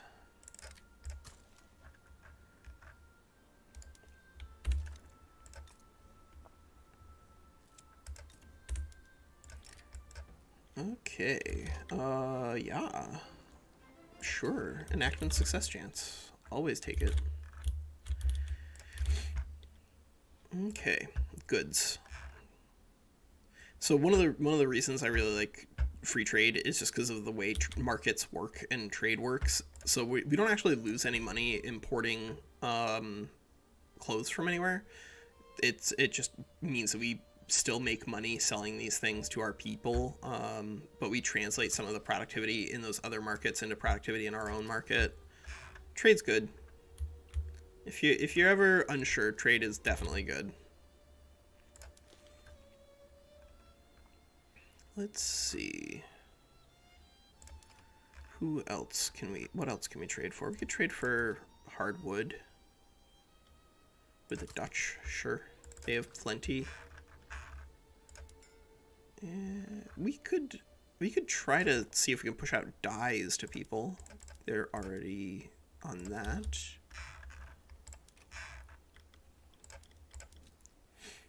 Yeah, Bolivian, they usually have plenty of dyes on hand.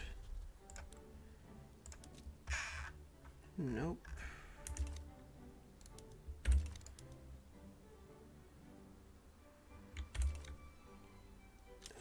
Who else can we bankroll? I guess we don't even really need to be improving relationship with these guys.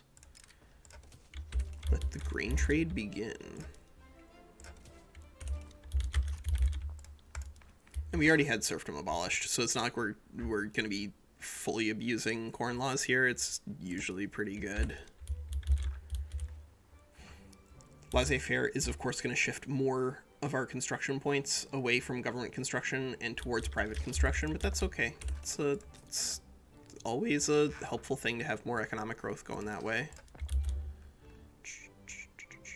Oh, right, tools. Let's just drop some tools in here.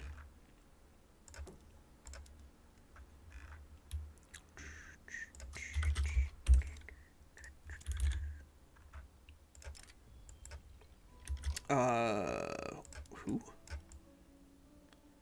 No, we don't need that. Wait, do we have... Did we already pick up an obligation on somebody? We did. Alright, well, as soon as these guys are in cordial, then should be a lot easier to pull them into our customs union.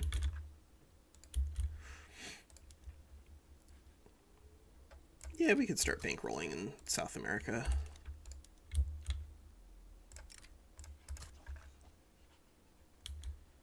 Argentina.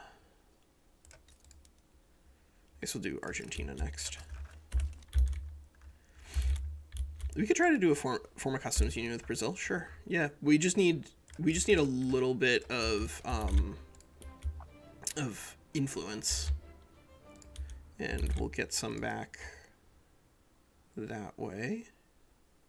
10.2. I don't know if we want to spend 10.2 on that at the moment, because we are about to switch into laissez-faire, which is going to crash the amount of construction that we have. There's the music in the game is, I think, very good. I mostly don't have it in recordings just because I find the audio a little overwhelming if I have everything going on all at once. But all right, so good regions to set interests. Early game is trade as Persia. I think the most important thing whenever you're a smaller nation isn't to restrict yourself to just having interests in the world, but to also use those interests to create either treaty ports or to create customs unions. So that way things are permanent. But other people doesn't actually help your trade centers. Your trade centers only get value from trade routes that you yourself control, which is, I think, broadly speaking, good, but does mean that you do need to be careful about the way that you set yourself up. Like, you want to make sure that you actually grow your interests and your economy in a way that encourages your trade. I don't know if we will. Well, I mean, I guess we could do Otto von Bismarck. Infamy decay. Or damage relation speed. All right. Well, we got everything we needed out of our Junkers, I guess. Though now we don't have the Junkers being in support of laissez-faire. If we stay in interventionism all game, it's not the end of the world, but it's certainly unfortunate. Brandenburg still has 170k. Let's see, where's our best money? Still tools and glass. Oh, and steel. Well, I'm not putting that down in Westphalia. That's not gonna happen. We could do 5 in Pomerania though. All right, so who can we suck into the North German Federation?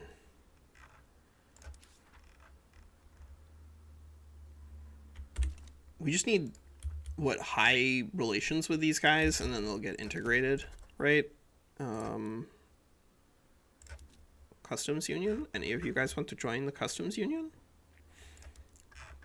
To create a trade. Oh, they could. Well, Netherlands would be interested in a trade agreement. I wouldn't hate that. Yes, 20% enactment success chance. Good. But I think the core problem for the AI here is that they're starting these wars way too early in a way that's going to be counterproductive, because they should not be attacking Austria in like 1837 unless they're crazy. Oh, standardized filing systems. Yeah, always take tech. Basically, always take tech. All those other little short-term things, they don't help you out long-term. I guess, yeah, we'll just do. We don't really need the devout in this game.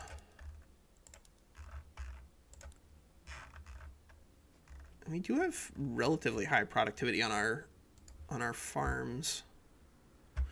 We could slot a couple in. I'm not usually a big fan of building early farms, but when they're really, really high productivity, then they're okay. Oh, cut through some of the red tape.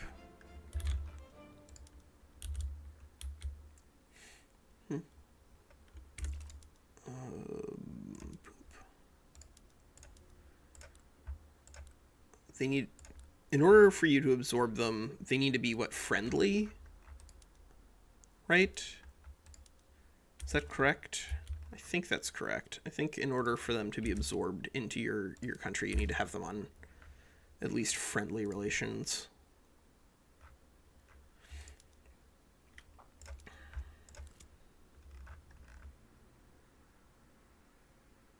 Yep. We are improving.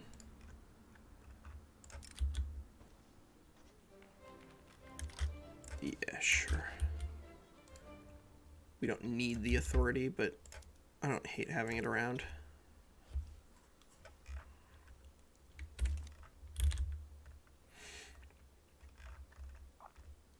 Let's see.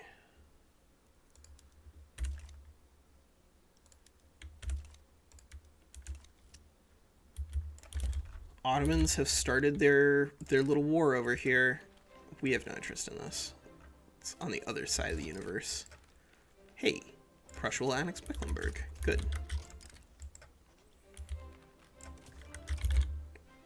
Yeah, so now we'll just go through and just improve relations with everybody, and then, ta-da, problem done. German unification.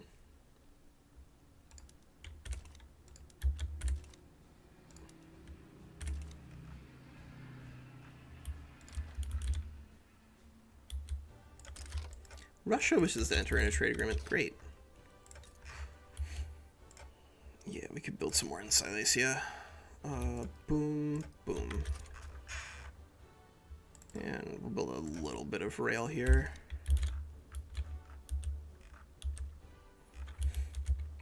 Yeah, people importing things from you doesn't increase your trade, so you do need to be cognizant of that. I guess we'll throw a couple more construction sectors in there. Yep, rivals increasing our trade unions, but unfortunately for our rival, our trade unions are at 1%. Like, that's not a big deal. Not a big deal. And we do have North Rhine, that's also pretty good. Yeah, we could do some wood here too. And frankly, we could throw a couple construction sectors in there. Hey, cool.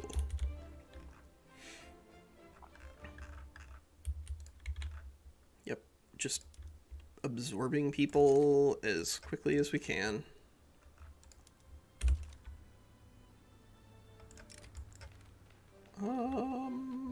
Yeah, I like enactment success chance and enactment success time. Both of those are good. Both those are good. Anybody else want to join the custom union? Ooh, Hamburg would do it if we used an obligation. Good. Good. We will definitely take more tech. Hanover, Sweden, Argentina, New Granada. Getting Sweden into your customs union would actually be really good. They have tons of resources. Yeah, you know, this unequal treatment will not stand.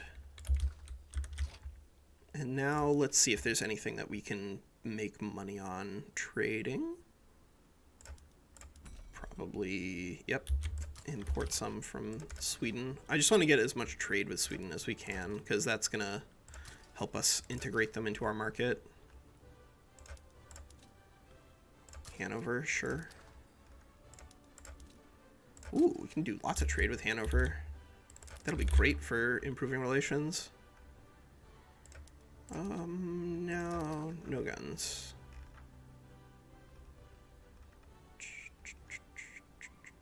Oh, there's usually a quick buck to be made importing sugar, though.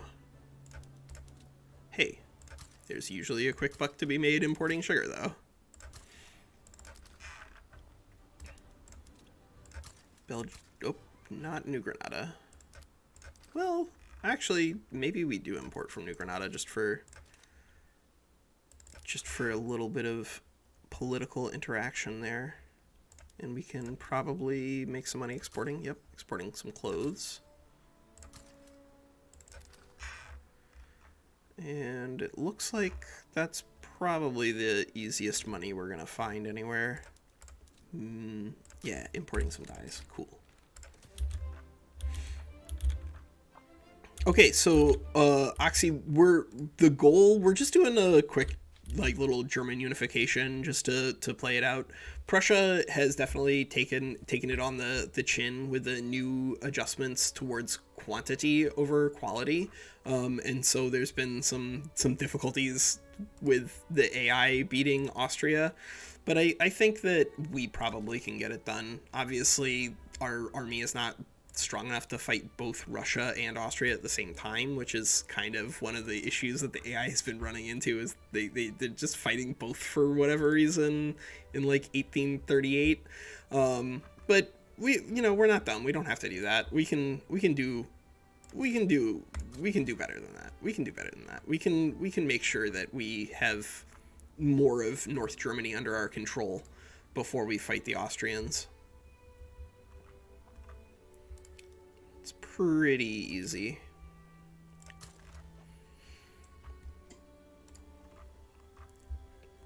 But we're gonna get Germany done. I think that'll be fun. We're not doing any of the crazy speedrunning strats, because that would require just an insane amount of re-rolling and stuff, and I just want to get a little bit of stuff done before I'm deciding that we're done for the day, because my voice is still a little rough. Ooh. I don't care about offering these guys obligations. Yeah, it's crazy that they keep doing that, but it's the very beginning of the patch. I'm sure that that's an unintended behavior out of Prussia. Because they should be happy getting up to North German Federation first and then fighting Austria-Russia.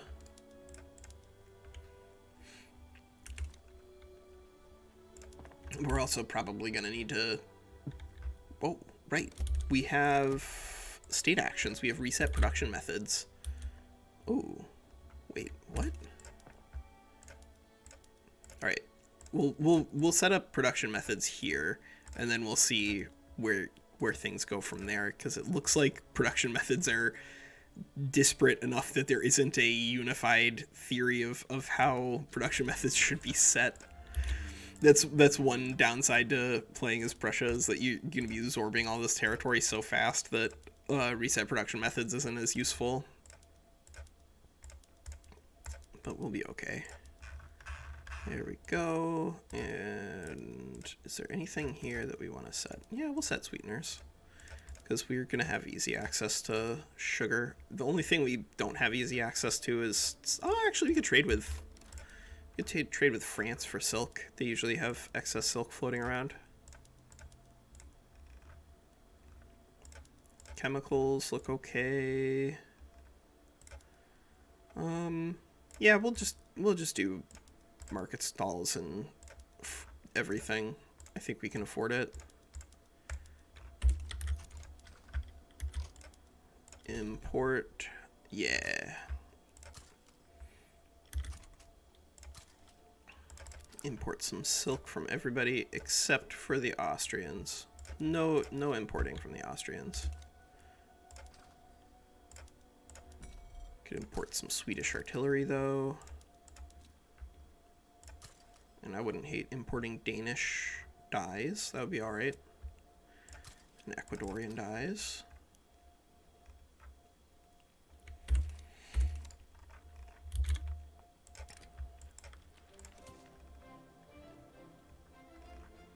Yeah, the Prussian AI is just like a little too aggressive at the beginning of the game in regards to that starting war, but you know, we'll help them out. We'll help them out.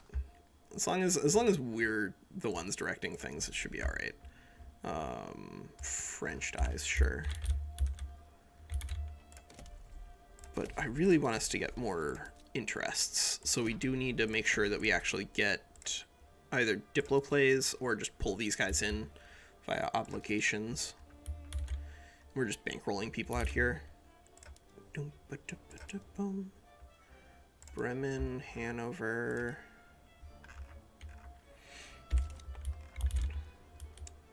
Oldenburg. Yeah, alright. Well, still expanding our influence in the world.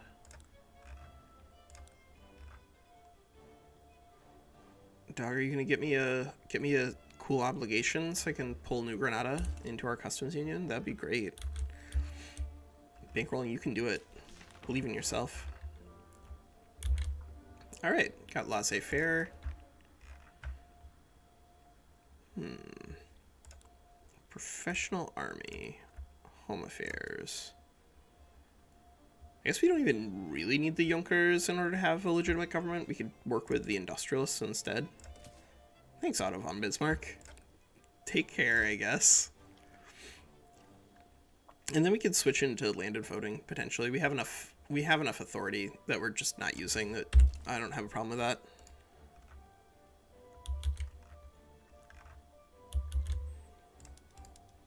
Stop improving that. And how is our...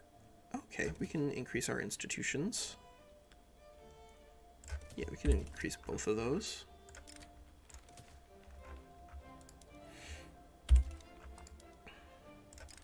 And we'll form a defensive pact with Hanover. Hopefully that just pulls them in permanently.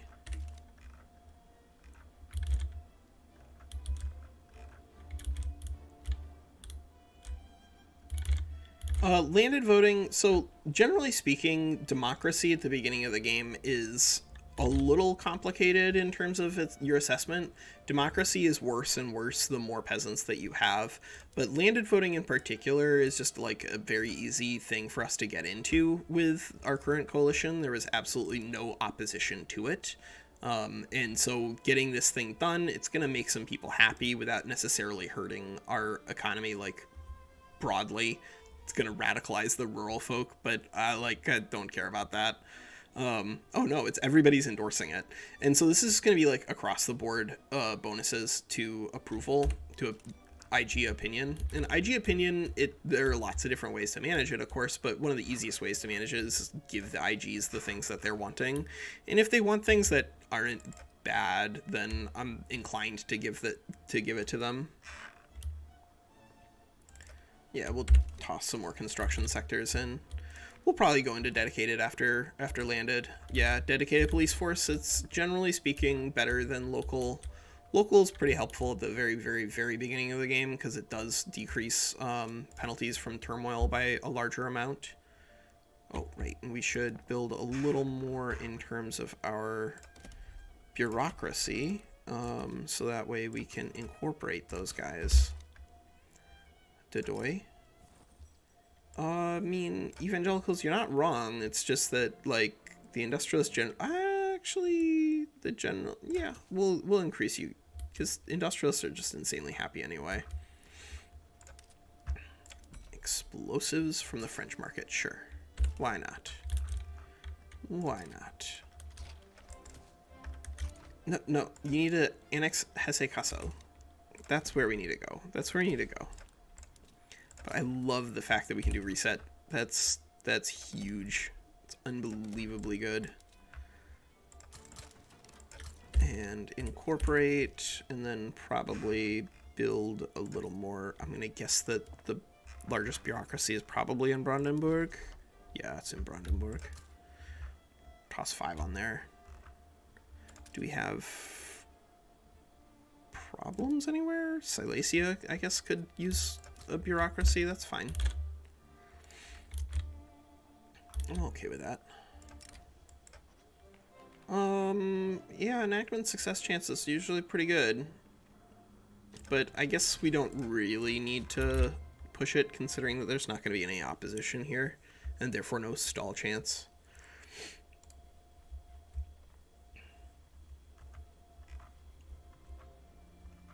Just need to annex one of these guys and form an alliance with France, and then we should be okay.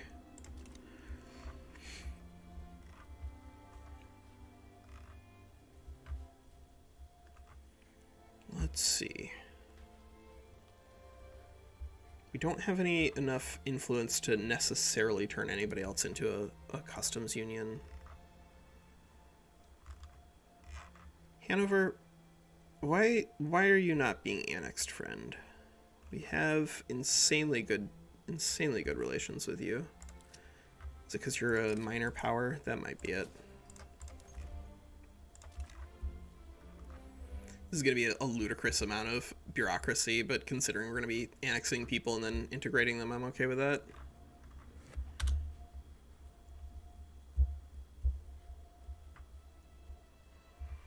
Let's see. Oh, there it is. One step closer to unification. I cannot believe how much better this is. Oof, look at that. 4 clicks to truly integrate them instead of like 15. I don't think we're forming a defensive pact with you, Frankfurt. Sorry, bud. Yeah, you're a traditionalist. Get out of here. Everybody hate that guy. Guess we could probably use more. This is where we need to get one of these guys to be a fixed interest via either a treaty port.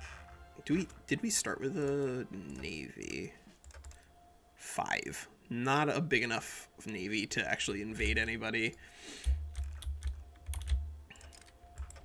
Let them celebrate.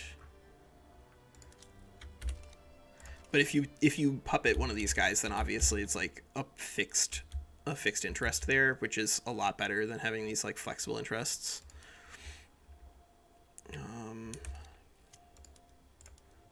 I don't know. Cooperative Confederation, yeah, all right. Frankfurt is unified with us.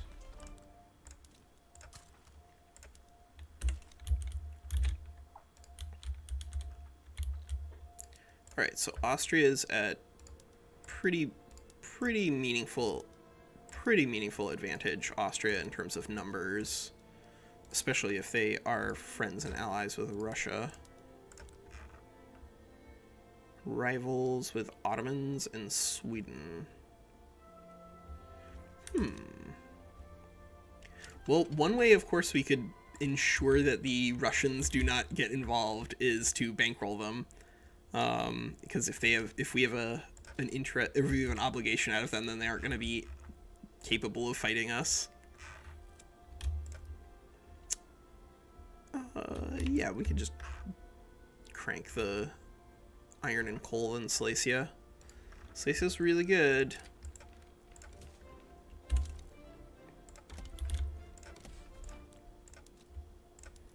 How close are we to the North German Confederation?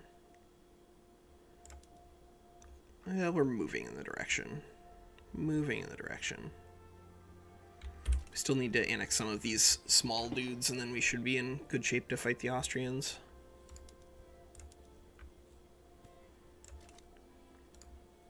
Especially if we can make sure that we have a powerful and happy armed forces, that should be good, pretty good.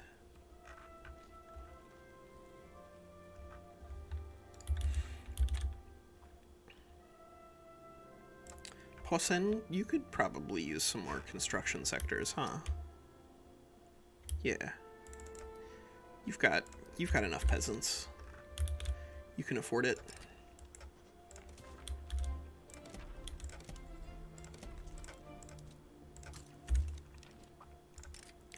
And France wishes to enter into a trade agreement with us. Good.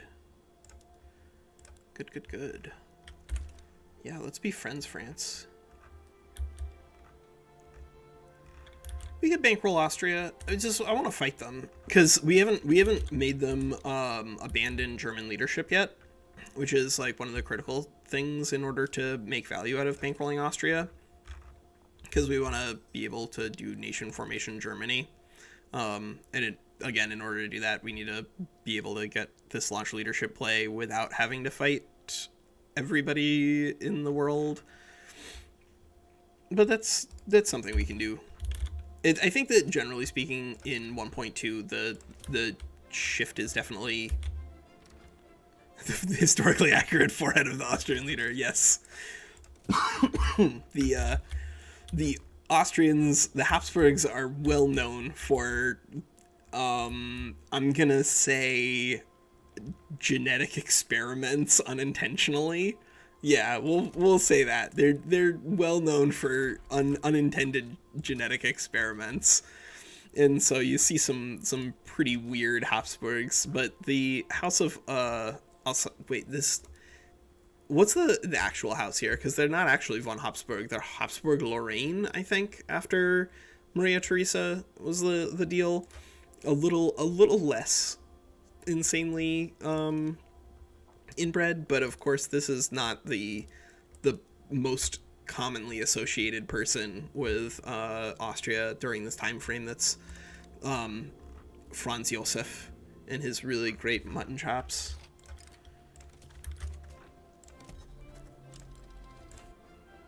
Let's see. Oh, we got landed voting. Cool. All right, so we'll get an election, and it'll have a very powerful conservative party, but that's okay. Like that's a short-term problem, just because we're in landed voting.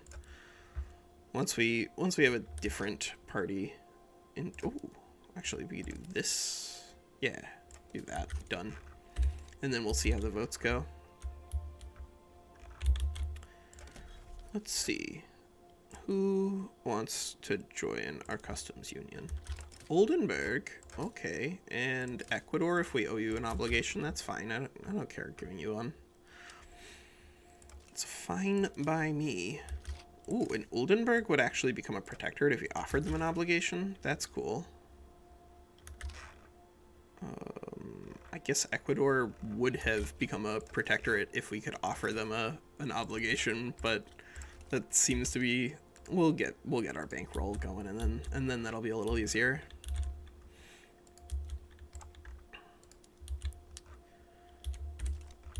Is there anybody else big enough that we actually care? I mean, we could form an alliance with Bavaria, but I'd rather form an alliance with you, France. Don't you want to be our allies, France? You could be our allies, and we could fight against Austria and Russia together. You love fighting Austria and Russia. It's like one of your very favorite things.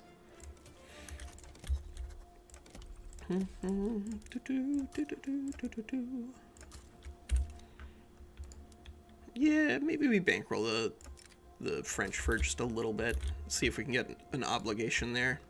Because if we can pull France in as an ally against Austria, then I don't really care if we potentially end up fighting Russia. It doesn't matter.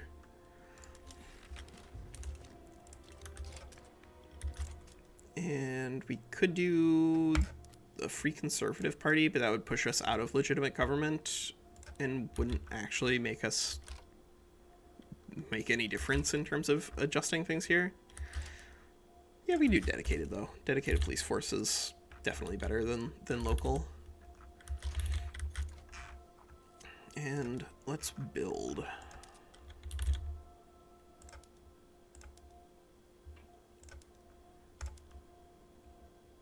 $77. All right. I guess furniture and glass both look pretty profitable. Oh, and tooling workshops. Of course, tooling workshops. It's always tooling workshops. Just building tooling workshops alone doesn't give you infinite GDP anymore, but it's still really good. Because those guys are going to make bank. New Granada would join our customs union if we offer them an obligation. Good deal. Let's do it. I'm not afraid of offering these guys obligations, both in the frame of what we're doing here, but also just like generally speaking, offering an obligation to New Granada costs us literally nothing. And now we've had a general retire, a reformer intelligentsia or radical industrialist. That's, well, it's an offensive planner radical industrialist. Ooh, Adolf von Schwarzenberg.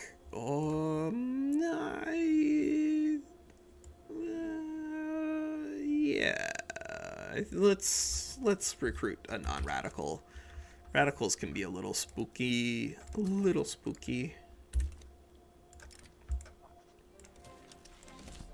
hey, North German Confederation. Yeah. We'll get, I guess, a small bonus to prestige? Sure. Yeah, whatever. Oh, we probably could have taken Armed Forces power there, because if we can get the Armed Forces up to powerful, that'd be pretty good. Be a meaningful increase in our strength. And then I'm gonna guess that, oh, yep, we have some more reset production methods.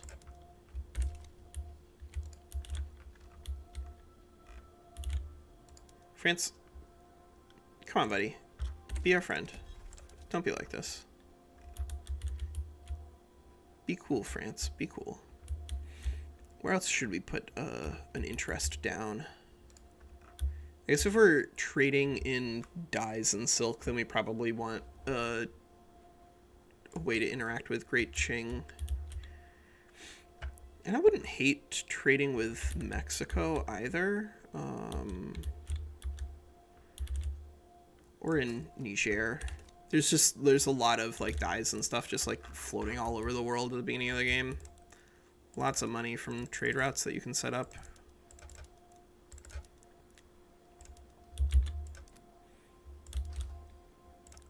Goods. Yeah, let's see. Let's import Piedmontian, man o' wars. Tobacco is usually pretty easy to get. Holy cow, tons of it. Peru, Bolivia, Venezuela, Costa Rica, and all of that achievable exclusively because we have easy access to land trade. Yeah, good. Money, money, money.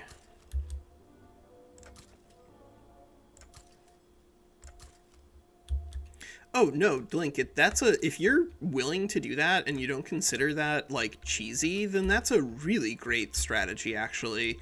The way you want to do it with Japan against Great Britain, I think if you just try to declare a war to take Singapore, I'm like 99% sure even on patch 1.2 they'll choose open market as the main war goal, and then you can just immediately back down. Like if you want to, you don't have to, obviously, like you can try to fight it out, but it can be very, very profitable to do it that way. Yeah, we'll throw some more construction sectors in. We've got the money.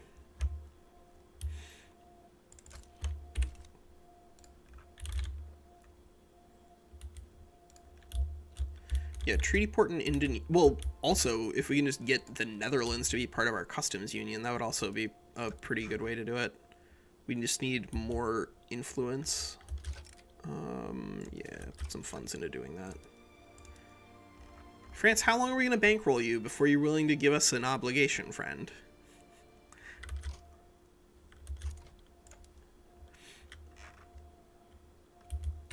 Yeah, if you're willing to use corn laws, you might as well. It's actually very strong in order to get Japan's economy rolling.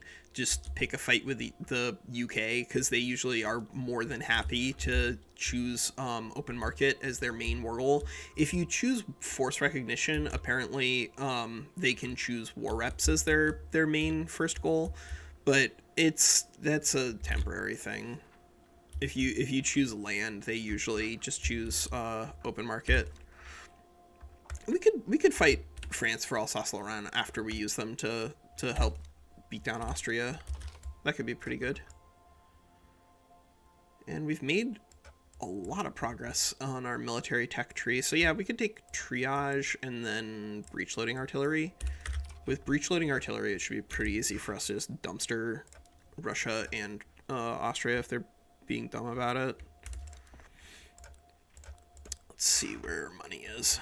Oh, Bessemer process. So we've just, yeah, let's update some methods. We've got some methods that are not being used here. I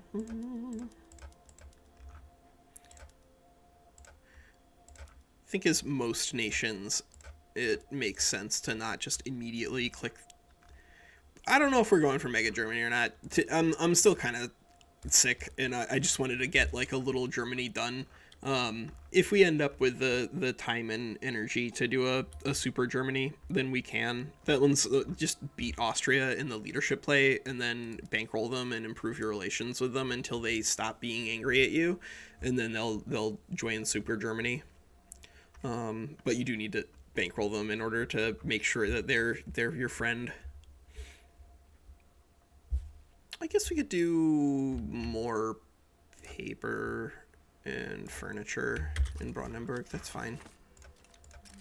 Sweden wishes to enter into a trade agreement. That's great because we want to bring them into our customs union. Yeah. Late game isolationist sometimes, but the problem is that like if you're going into late game isolationism, then the chances are pretty good that you've got just like an outrageous amount of power already in the game. That's not necessarily an issue, but it does mean that like you gotta balance it against. Largely, I think no. I think largely isolationism only gets you extra authority, and so if you're going to be doing that, then you want to make sure that you have authority stacking going on, which isn't an impossible thing, but isn't generally as powerful as just map painting. Let's see. Yeah, we throw 5 on North Rhine. That's fine. Oh, you can be a protectorate, you say. All right.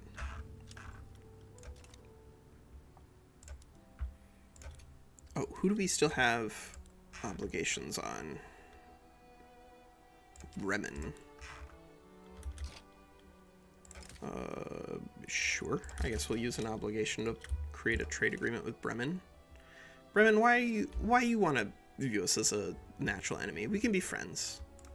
Come on, Bremen. We can be friends. I'll offer you an obligation.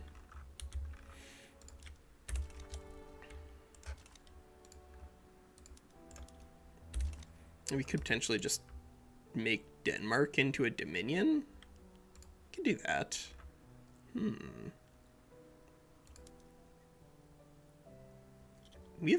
Is anybody gonna stop us? Maybe not. Maybe nobody would stop us if we turned Denmark into offer an obligation to pull Sweden into our customs union for sure. Let's see. Customs union. Yeah, and Argentina will join if we offer them an obligation. Good deal.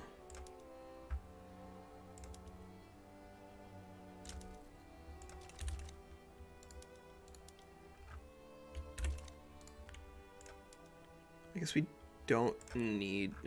well, maybe. They're already in our customs union. I don't know if we're going to make them into a full-fledged protectorate or not, and we kind of need some influence in order to form an alliance with France. Yeah. France wishes to enter into a defensive pact. I mean, that's cool, France, but, you know, we could be even closer than that if you want. Let's see if they would accept a full-fledged alliance. They would. We just need more, more influence temporarily.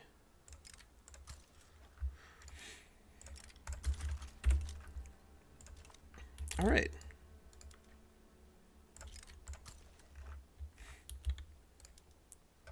France, our good friend and ally. That's pretty normal. And we still have like basically 0 infamy, right? Yeah, let's just make Denmark into a dominion. It's good enough for me. We'll mobilize everybody, and then we'll see if anybody's dumb enough to try to help them. 'Cause now we have France on our side too. Yes.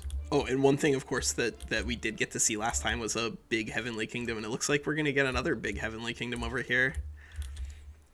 We'll see if anybody shows up to help them last time they were successful, but mostly because they had the assistance of Russia.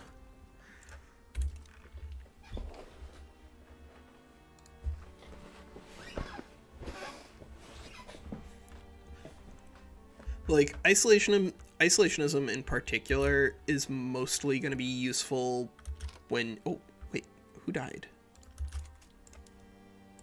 Did our monarch die? It looks like our monarch died. All right.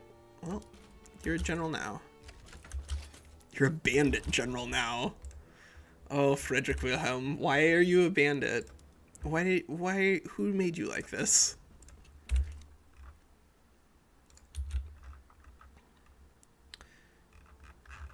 All right, we do not have the navy necessary to launch a naval invasion of Denmark, but that does not matter. We will deal with Denmark quite easily there and build more construction.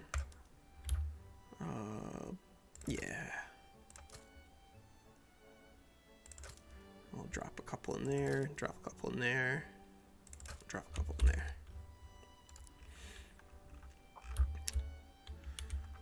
Alright, so after that, then I think we might be in a good enough position to just fight Austria for leadership play, because we do have the French alliance, which is, generally speaking, going to be good enough. We might want a little more barracks, but that might be all we need. Yeah, let's drop a couple more barracks in.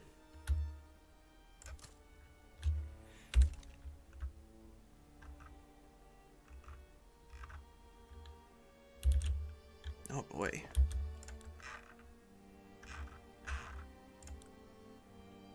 Yeah, we still have plenty of economic growth possible here. All right, and we're working on triage and then 5 years for breach loading. Well, we'll need breach loading whenever we're doing the final German unification play. I don't know if we need it right now. Let's see what tech is Austria running. They're probably running skirmish mobile. Oh, they're using line mobile. All right, good. Without skirmish infantry, their troops are going to be a lot weaker, and we can always pull back on our consumption taxes and then run a whole bunch of decrees.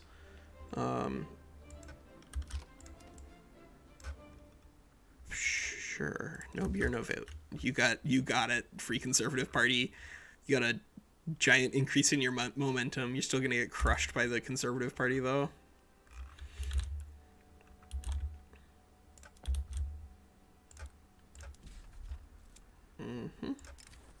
We will follow their advice. And Diplo actions? Nope. Anybody want to be a protectorate? You guys want to be protectorates? No? Alright, that's fair. That checks out.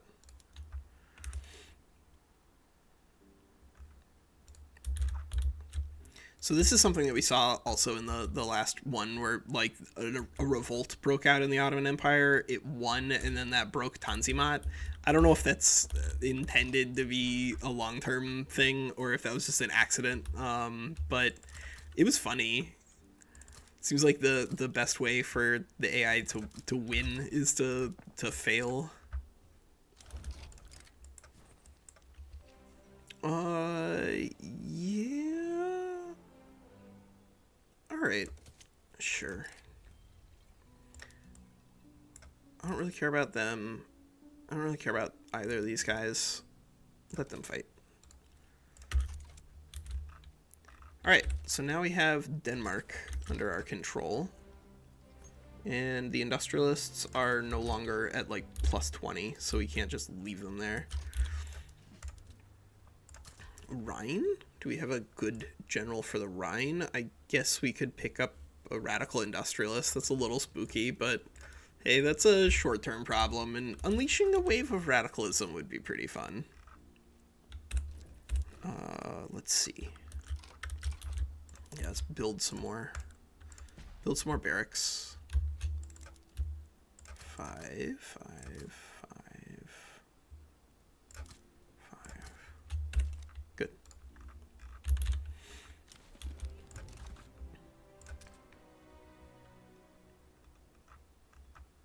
Yeah, do this. That's our max. Wait, that can't be our max. There we go. That looks better. Wait, the Free-Minded People's Party. All right.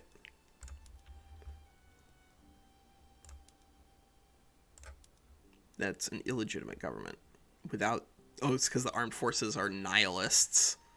And the intelligentsia are radicals. All right. Well, I guess that's our government then. We could create a low legitimacy this way, but that doesn't seem useful. Holy mackerel. Yep. Our economy is getting pretty big now.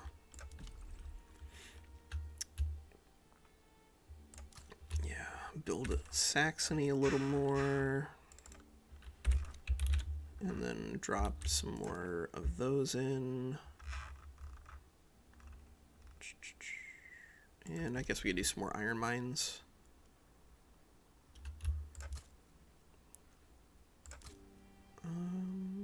Yeah, we have enough. We have enough infrastructure there. That's fine. And furniture looks okay. Tooling workshops, obviously, we should build some more of. Yeah, we'll build it up to 21.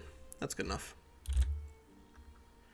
All right, we have a French ally. We have, I think, enough of Germany under our control that if anybody resists this, probably will win. And there's 0 supporters for Austria for this unification play. Petit Bourgeoisie, I think they just need a better build in terms of who they can attract and support. I think that there needs to be more clerks and shopkeepers on buildings in the mid to late game, because right now there just aren't enough of them, and then they just get naturally absorbed into the other parties as well. And so you just end up with a hilariously weak Petit Bourgeoisie, kind of like no matter what you do, because there's just not enough of them to go around. Brandenburg is almost out of labor. All right. Well, Brandenburg, I guess you're off the hook for construction then.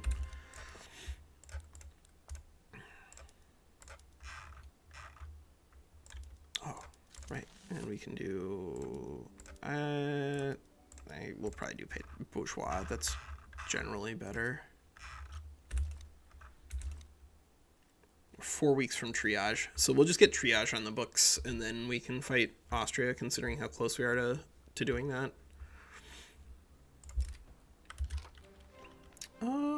Yeah, tech's usually pretty good.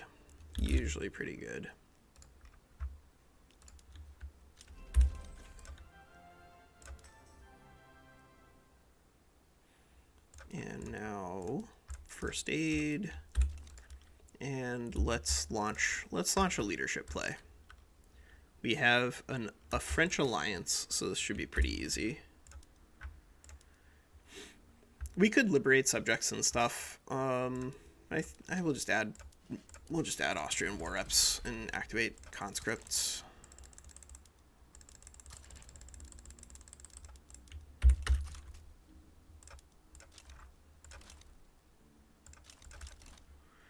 Are you guys gonna abandon us? This is our moment of triumph. Why would you back down? Well, add Austrian war reps.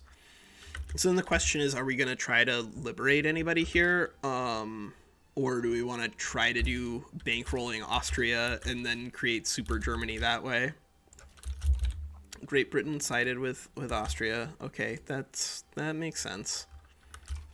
I think what we'll do is we'll position our main buddy boy over there. Russia sided with Austria. Yeah, that also makes sense. So France and the North German Federation against Russia, Austria, and Great Britain. Well, name a combo more realistic, I guess.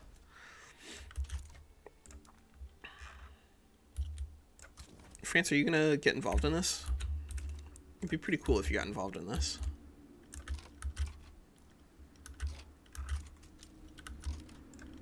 Everybody's siding with Austria. Why everybody siding with Austria? You guys are better than this. Don't everybody side with Austria. I guess it's gonna be a world war for sure, because we have oh, we could add Sardinian war reparations. That would be okay, because they're gonna be a part of this, and France is gonna crush them pretty badly. I don't know if we want to add anybody else here. Well, if we're gonna do the thing where we try to create super Germany, then what you need to do is leave Austria intact, and then as soon as this war is over, either hope that there's a revolt that overthrows the government, or then immediately end your rivalry with them and start bankrolling them. So that way you end up with like a super duper Germany. But yeah, we could do a lesser Germany. I just think that the more things we add against Austria, the harder it's going to be to ensure that we actually win that. That's the big issue.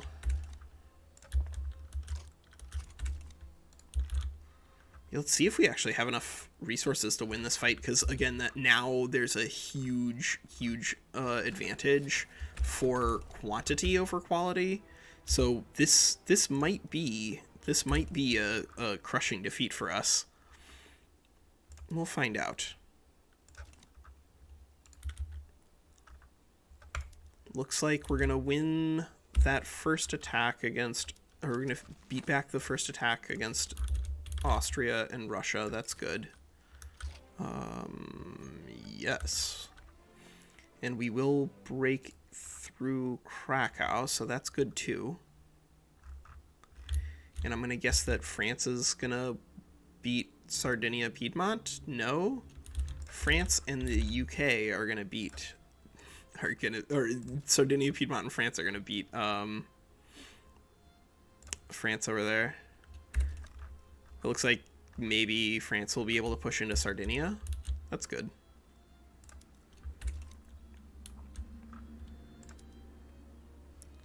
All right, so we are beating back the Russians.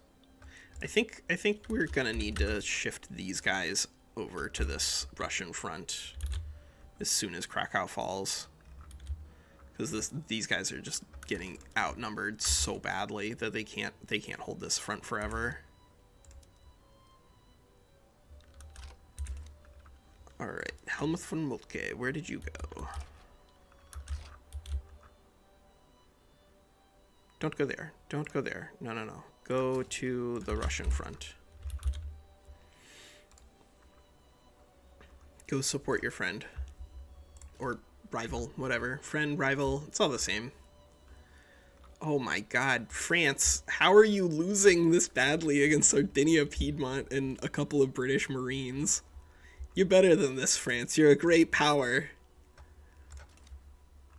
Get up off the floor, friend. But because we didn't pick a whole bunch of goals against everybody else, it's conceivable that the British and the Russians will just leave. As soon as we aren't fighting against them, then I think Austria will be pretty easy for us to roll up. And we are beating the Russians on that front, at least defensively. You know what, von Moltke, why don't you see if you can push into Russia? Because if we can push into Russia, then they'll probably be more incentivized to come to the table.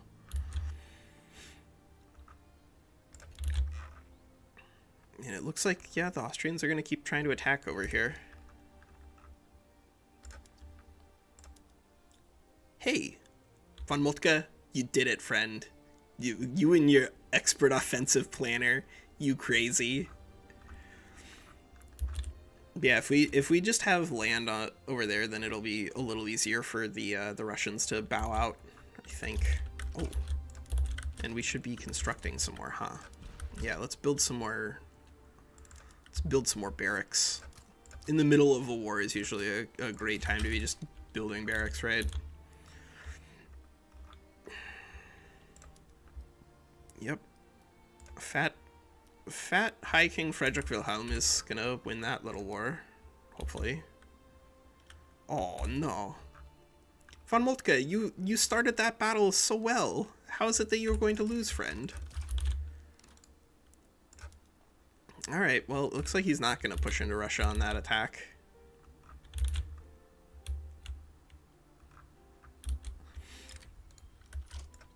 Let's see. Yeah, sure. Give the Industrialists a little more influence. That's fine. No. Oh, Russia and the UK bowed out. France, are you still in the war? France is still in the war. All right, so it's just us and France against Austria now. All right, great. So it doesn't matter that we're gonna lose this one battle on the front. Hopefully.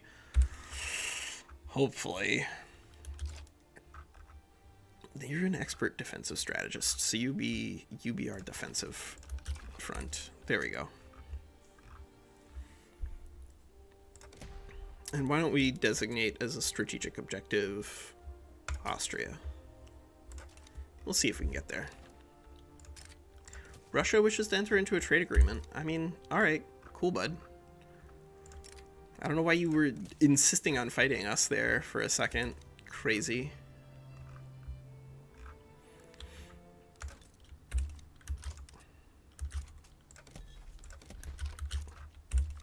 Yeah, the ticking is going to be way too fast once we lose control of Saxony here. Unfortunate.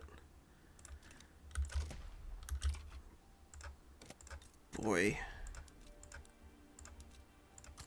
Oh, God.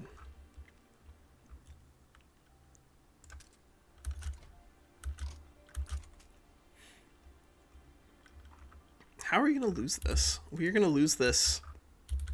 I mean, it wasn't even like we won, we knocked everybody else out of the war, but we lost literally one battle, and that's what's gonna lose us this war.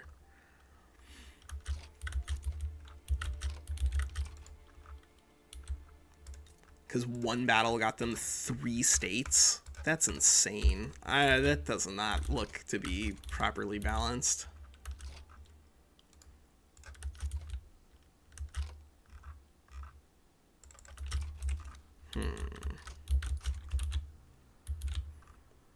Yeah, that just does not seem right.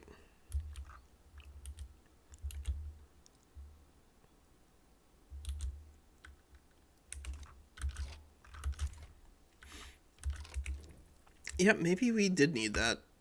Well, the strategic we did move it over to Silesia, but the bigger issue is that it's just I don't think it's gonna move. We just lost so many states all at once in one battle. That's crazy. All right, let's load it back. We're autosave April. That's our deepest.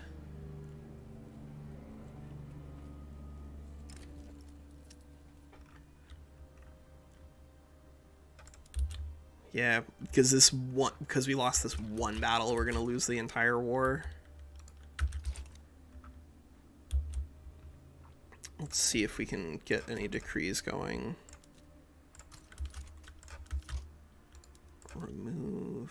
Remove. Probably should have done that initially. Silesia and Saxony, but man, we're gonna be way ahead everywhere except right here. But because we lost literally that one fight, I think we're gonna lose this. Unless the super Germans can win it with their weird, very, very slow ticking war battle over there. Yeah, see, they got 3 states in one fight. Jeezy Pete's.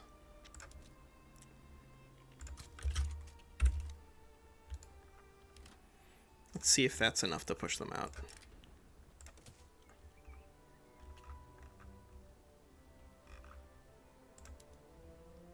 France is pushing in over there. Yeah, I think we're gonna lose this. That can't be correct though. Getting 3 states in one battle is bananas.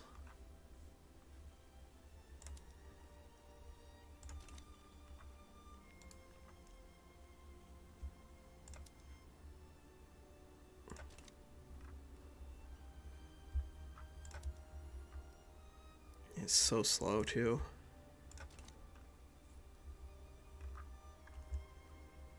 And because France was in charge of that battle, they didn't even go for the location we told them to go for. Oh, maybe? Maybe?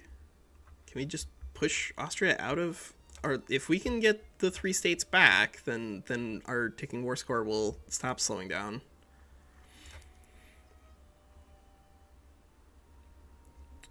No, unless we literally get all 3 back in this one battle. Doesn't look like it. Oh my god, just surrender. You have no troops there. Ah. It didn't even go for the state that we put the strategic objective in. Alright, wait. What are they proposing? Yeah, I don't think so, bud. Alright, well, I don't know. That seems to not be working as intended, because the strategic objective was clearly set in Saxony, and it only took, I guess it took a little bit of it back. That's a bummer.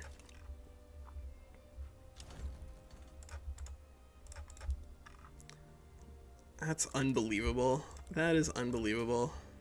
I guess we needed to just, like, attack Austria as early as possible. Go on the offense. But that seems, like, weird. Alright. Well, listen, I'm, my voice is definitely having some issues here. So I think I'm gonna say that that's the end of the stream for today. I don't know about this North German Federation thing. It does not seem to be particularly well calibrated, considering that you can get so many states lost in one battle. Really wild. But we'll be back with more Victoria 3 content soon. Hoping that we'll do 1 or 2 more episodes of China Stands Up.